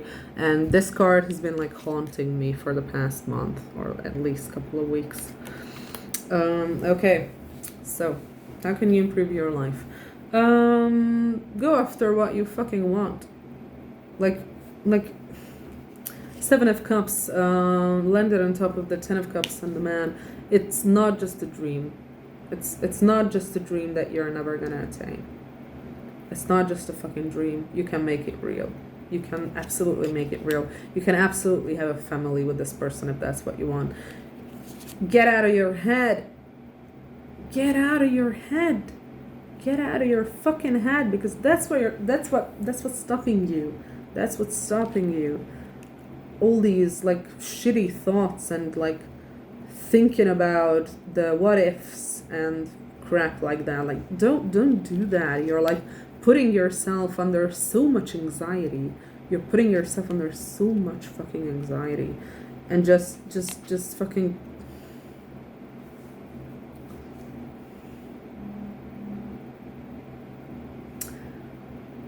just fucking go for this person. Like, don't be afraid. Stop this cycle of avoidance and anxiety. And I know it's easier said than done, because this is a type of a behavior that I'm also prone to, so I understand that it's like not easy for you. I'm not trying to trivialize your issues. I'm not trying to make it seem like you're like bad or stupid or anything like that, not at all. I used to have these things, or this issue concerning my responsibilities, where I would feel like I have to do them, like I would have to do some things, certain things, and I would not be able to do them because I was so anxious about doing them, and not doing them made me even more anxious, and it was just like a catch-22, like a horrible loop of like feeling awful and feeling guilty and feeling anxious, and it was just fucking horrible. You know how to stop that? Because I do, because I fucking managed to stop it. And you stop it by acting. You stop it by doing something. You stop it by going against your fear. What is it that you're the most afraid of? That's usually, if you want to grow in your life, that's usually a good question to ask yourself. What are you the most afraid of? And go in that direction. Like that does sound cliche, but it does work. It does work. It seems like it seems like you're making up all sorts of excuses for why it couldn't work out with this person. You're making this person feel shitty. You're making this person feel worthless. You're constantly not giving them the time of the day. You're constantly bit too busy for them, and this is a fucking empress. Like, this is a fucking empress. What are you doing? What are you doing? Like, this is the catch of the century, basically. If I wanna explain it, in the tarot, the empress is like one of the very best cards when it comes to the representations of women. This is probably the best card in the deck. Like this person, I think this feels like, this person feels like anyone would be incredibly happy and would feel incredibly lucky to be with this person. They feel special. And they are special to you. That's why they trigger your fears so badly. Because you feel like if this person rejects you, someone who is so special, who is so fantastic, who makes you feel so many emotions with the heart and the Ace of Cups here, like, come on, that's the center of the reading. Like it you feel so much for this person that you're just that much more afraid of being rejected by them, because if this person rejects you, the person rejects you, because this sounds like the person. This feels like a once in a lifetime kind of a thing. If this person rejects you, then it's over. Like that's the worst thing that can happen. That's what this feels like. That's what this whole thing feels like. Okay, let's pull some cards on whether they're gonna reject you, or whether they want to reject you, or whatever. Okay. Tell me about this Empress person. 6 of Coins. No, they're not gonna reject you. They're gonna want an equal and stable relationship where the both of you give energy and time and sometimes words escape me, I'm sorry. attention and effort to the other. Like, this person wants an equal relationship, probably because you have made them feel like they are not important in the past. They're gonna tell you that they would like to be, they would like it to be like a mutual thing. Like, maybe this person was like I don't know, when we have Taurus moon, we have Gemini Mars, we have Gemini Jupiter, we have Scorpio Venus, we have Aries Mars, we have Pisces Mercury. Any of those could be your placements. We have Capricorn Jupiter, we have Virgo Sun, and I think that's about it. Okay, so because you made this person feel worthless, and by that I mean you made this person feel like they are worthless to you, like you don't care about them, is what you made them feel like, and you were always like too busy for them, so to speak, or you made yourself too busy to even think about this person. Because of that, they're going to probably tell you that they would like to have like an equal give and take in the relationship. Like, maybe this person put in more effort into this relationship than you did. Maybe this person, I don't know, I'm getting like maybe you ghosted this person, or maybe like they were the one who like initiated, and they want some of that reciprocity. They want some of that reciprocity. They want to feel like they are important for you. They want you to show that they are important for you. They want you to they just want you to give them the time of day. They just want you to pay attention to them. They just want you to give them effort. They just want you to give them your attention. This is like a totally healthy thing. This is like a totally healthy thing. This person doesn't feel like they're gonna be angry, if maybe that's what you're afraid of. This person doesn't feel like they're gonna reject you, because this is absolutely not a rejection. This is just setting boundaries, is what I'm getting. This is just setting boundaries. This feels like a healthy person. This feels like a healthy person.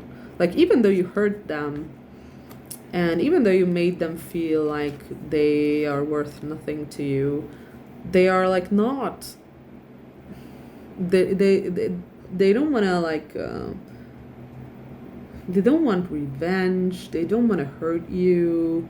They don't want to make you feel shitty about yourself. They just want their efforts to be reciprocated, and that's a totally fine and perfectly normal thing to want in a relationship.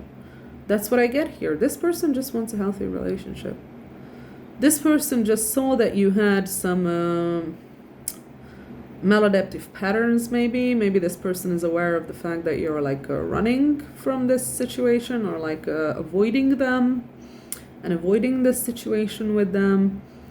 And they would just like to have like a healthy relationship with you. That's what I'm getting. That's what I'm getting. This is a very mature person. This is a very mature person, and a very like, very, I don't know, their energy feels very good. Their energy feels very good. Like, they're not gonna allow you to walk all over them, but they're also not going to hurt you in the slightest. And I cut the deck, and there's the Lovers. Like fuck. I can't. If I had to make a prediction, you're gonna get together with this person. I don't know how, I don't know when. Probably when you finally find a way to overcome all this bullshit that you have going. And by that I don't mean to trivialize your issues, like I said before. I know it's really hard, and I know it's really, like, it really sucks. But I feel like this person is going to understand as well. Like, I feel like this person is totally gonna understand. Like, if you would go to this person and like told them that, oh, my wig is like all over the fucking place, sorry. So it feels like if you would go to this person and like tell them about your issues, about anxiety, and about like your rejection sensitivity, or how you would like prefer to like work instead of like feel your emotions, because that's basically what this feels like. Like, this person makes you very happy but you still run from them. Like, if you would go to this person and like talked about your issues, I feel like they would like understand. I feel like they would try to help you, is what I'm getting.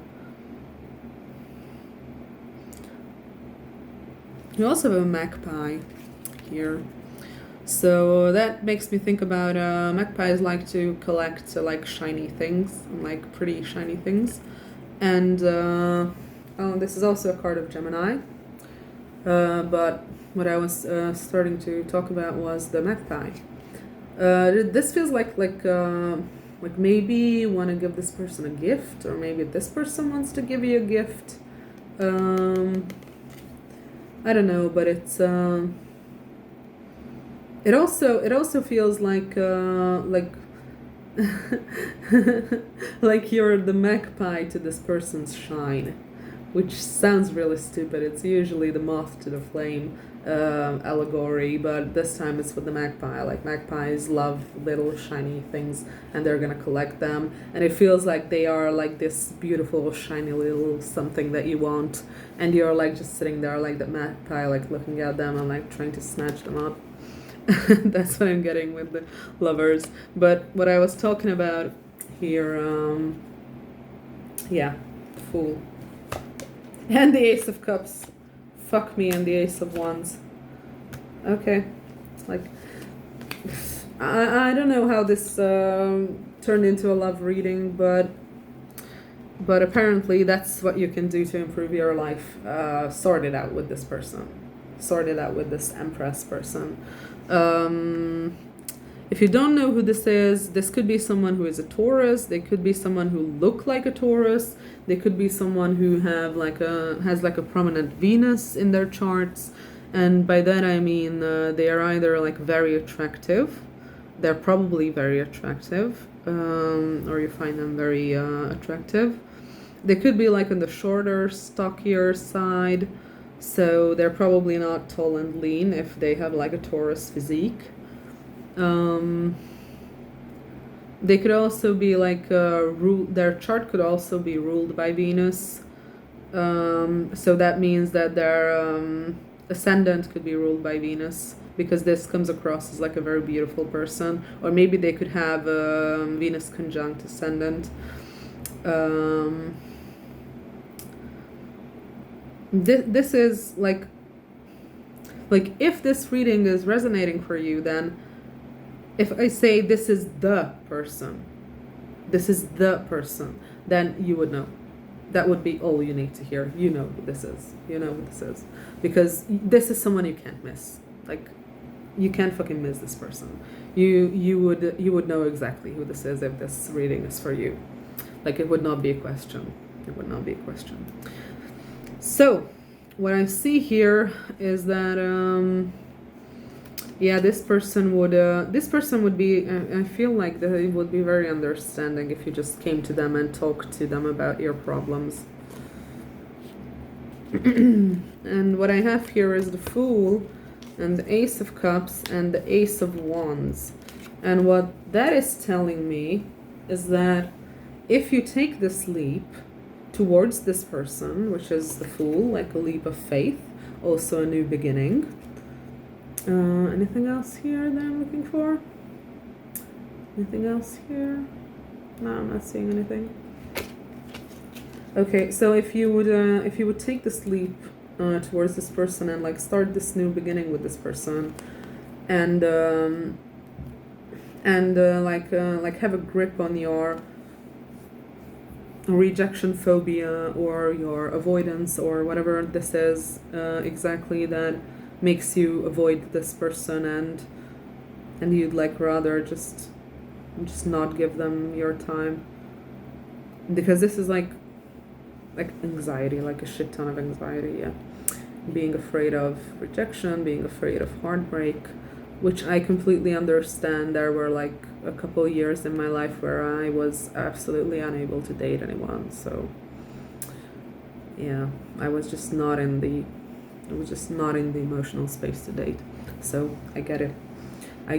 But what I'm seeing here is that rejection or fear of rejection is one of the big ones that you have here. This person is not gonna reject you. Like I can say it pretty fucking confidently that they're not gonna. Because we have the Fool, like I said, that's the leap of faith, that's the new beginning. We have the Ace of Cups, that's like literally love. We have two Ace of Cups, by the way, because that was also like in the middle of the reading, the Ace of Cups, which was clarified by the fucking heart. So yeah, that's the one that I don't need to really explain, because you understand it without me explaining. So that's like fucking love. You're in love with this person is in love with you. So if you would like take the leap, you would get the love and you would get the passion. Like based on these two, I'm gonna say that you would end up together very fast, and you would end up having sex pretty soon too. Like this feels like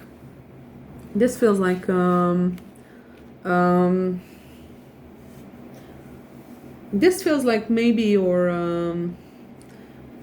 like I'm trying to check whether this is the same pile, but it's not, because this feels like a continuation of pile 1 and pile 3, honestly.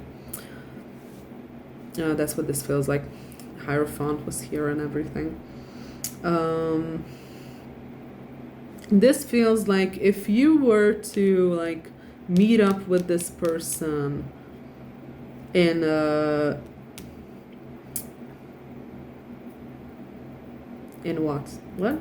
what was I trying to say? Okay, so if you were like to like meet up with this person, or maybe not even meet up, but like ask them out on a date or something, then it would be like kind of a love at first sight kind of thing, and you would probably end up spending the night together like right away. That's how I can read this. This reads like a whirlwind romance, if I want to be honest. Very exciting, actually. Very exciting energy.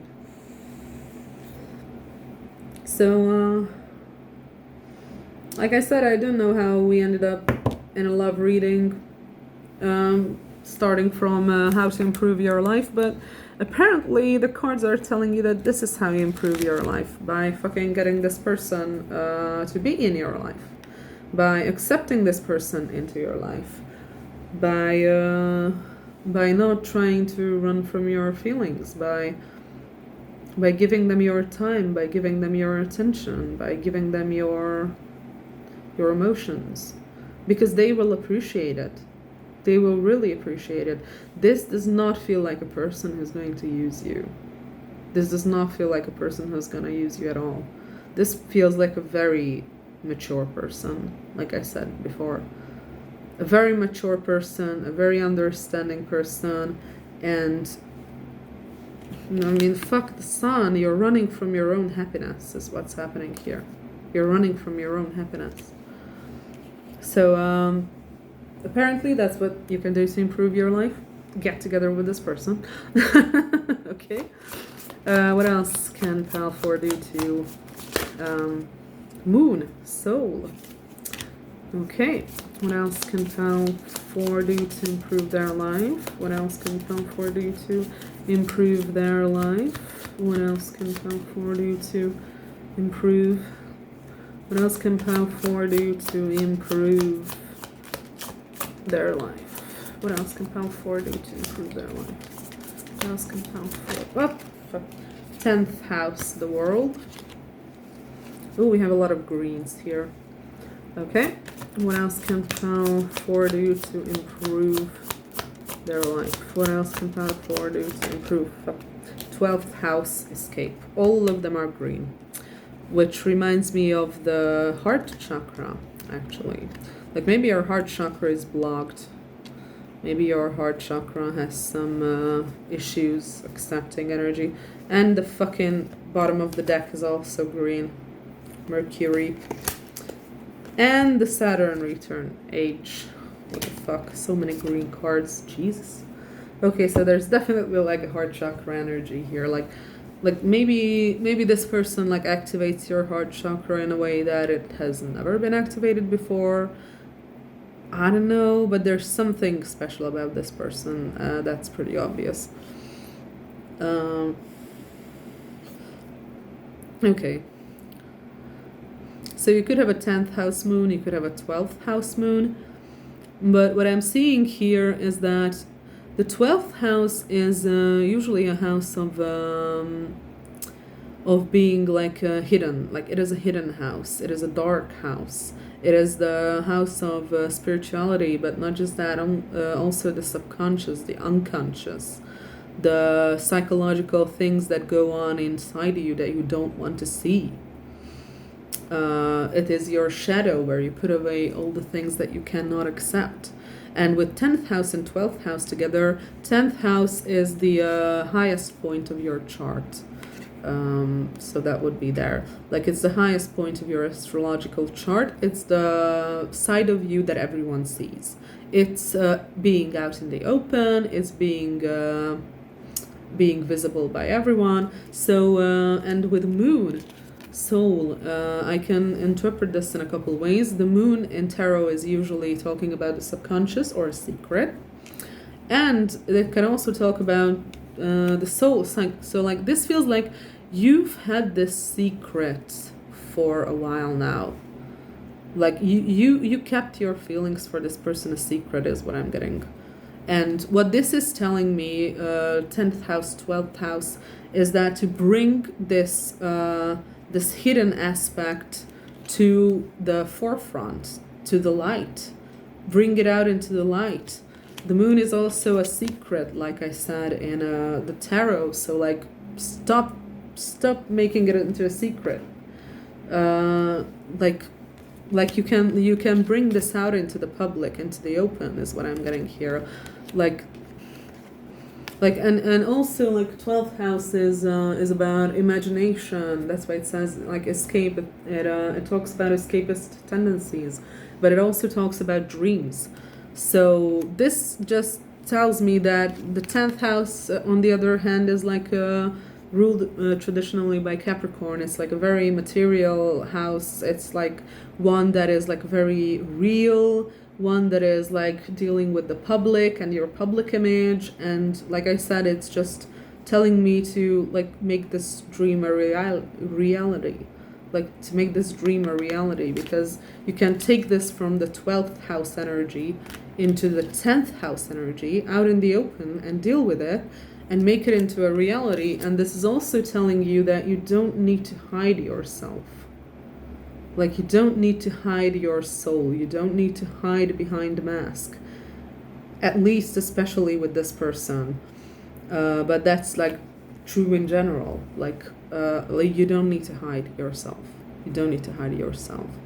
This is also telling me that you might have like a soul connection with this person. Like it feels like a 12th house connection. Like maybe you have like 12th house synastry with this person. But yeah, it very much could be a soul connection, and this is telling you to ground it. This is telling you to use your Capricorn energy concerning this person, which is, by the way, the work energy. So the energy you put into your work, the energy to make things real, to make tangible things happen, that's the kind of energy you're going to need to put into this to make it also a reality. Because this is not destined or doomed to forever be in your dreams or like in like a weird like spiritual or imaginary plane. This is very much something that can become real. This is very much something that can become real. Okay, I'm gonna wrap this up soon. What else can Pal 4 do to improve their life? What else can Pal 4 do to improve their life? What else can Pal 4 do to improve their life? What else can Pal 4 do to improve their life, please? What else can Pal 4 do to improve their life?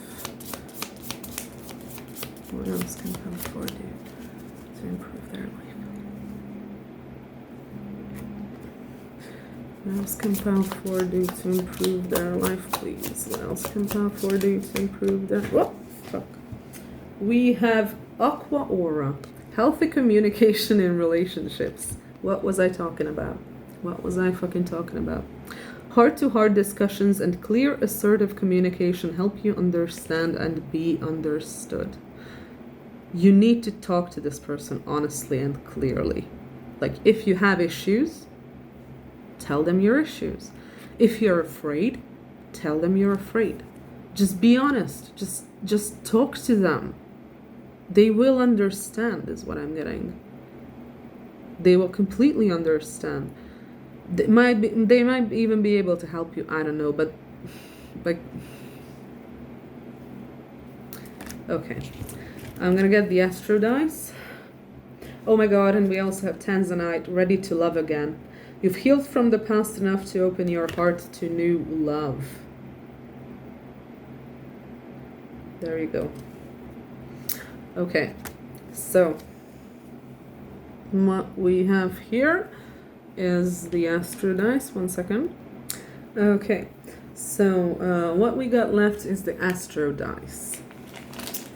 I'm gonna see what that has to say, and otherwise, like, this is a super obvious message.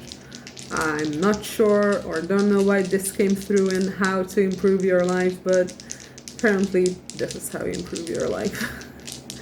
Okay, so what's up with Pal 4? We have Pisces, we have Neptune, and we have first house. You could have a first house Neptune. You could have Pisces ruling your first house. So you might be a Pisces rising. Pisces might be your ascendant. You might have Neptune in Pisces, but I'm not even sure if that's possible, so I'm not sure. But what we have here, yeah, with Pisces and Neptune, a lot of this, again, 12th house energy, like what I was talking about before, a lot of like dreamy, emotional energy, and it seems like a lot of misunderstandings, because Neptune is also Neptune is about dreams, about illusions, about miscommunication, about making things unclear. So this very well could be that you just have to openly talk to this person, and then everything will resolve. Like, that's what I see here. Just be honest with this person, just clear up things with this person, and then everything is going to turn out beautifully, actually. Like I said, this feels like this whirlwind romance. It's kind of a little bit jealous. It looks beautiful. It looks really beautiful. Okay, so anyway, I hope I could help. I hope you enjoyed your reading. And if you feel like coming back, then I'll see you next time. Thank you for watching, and bye.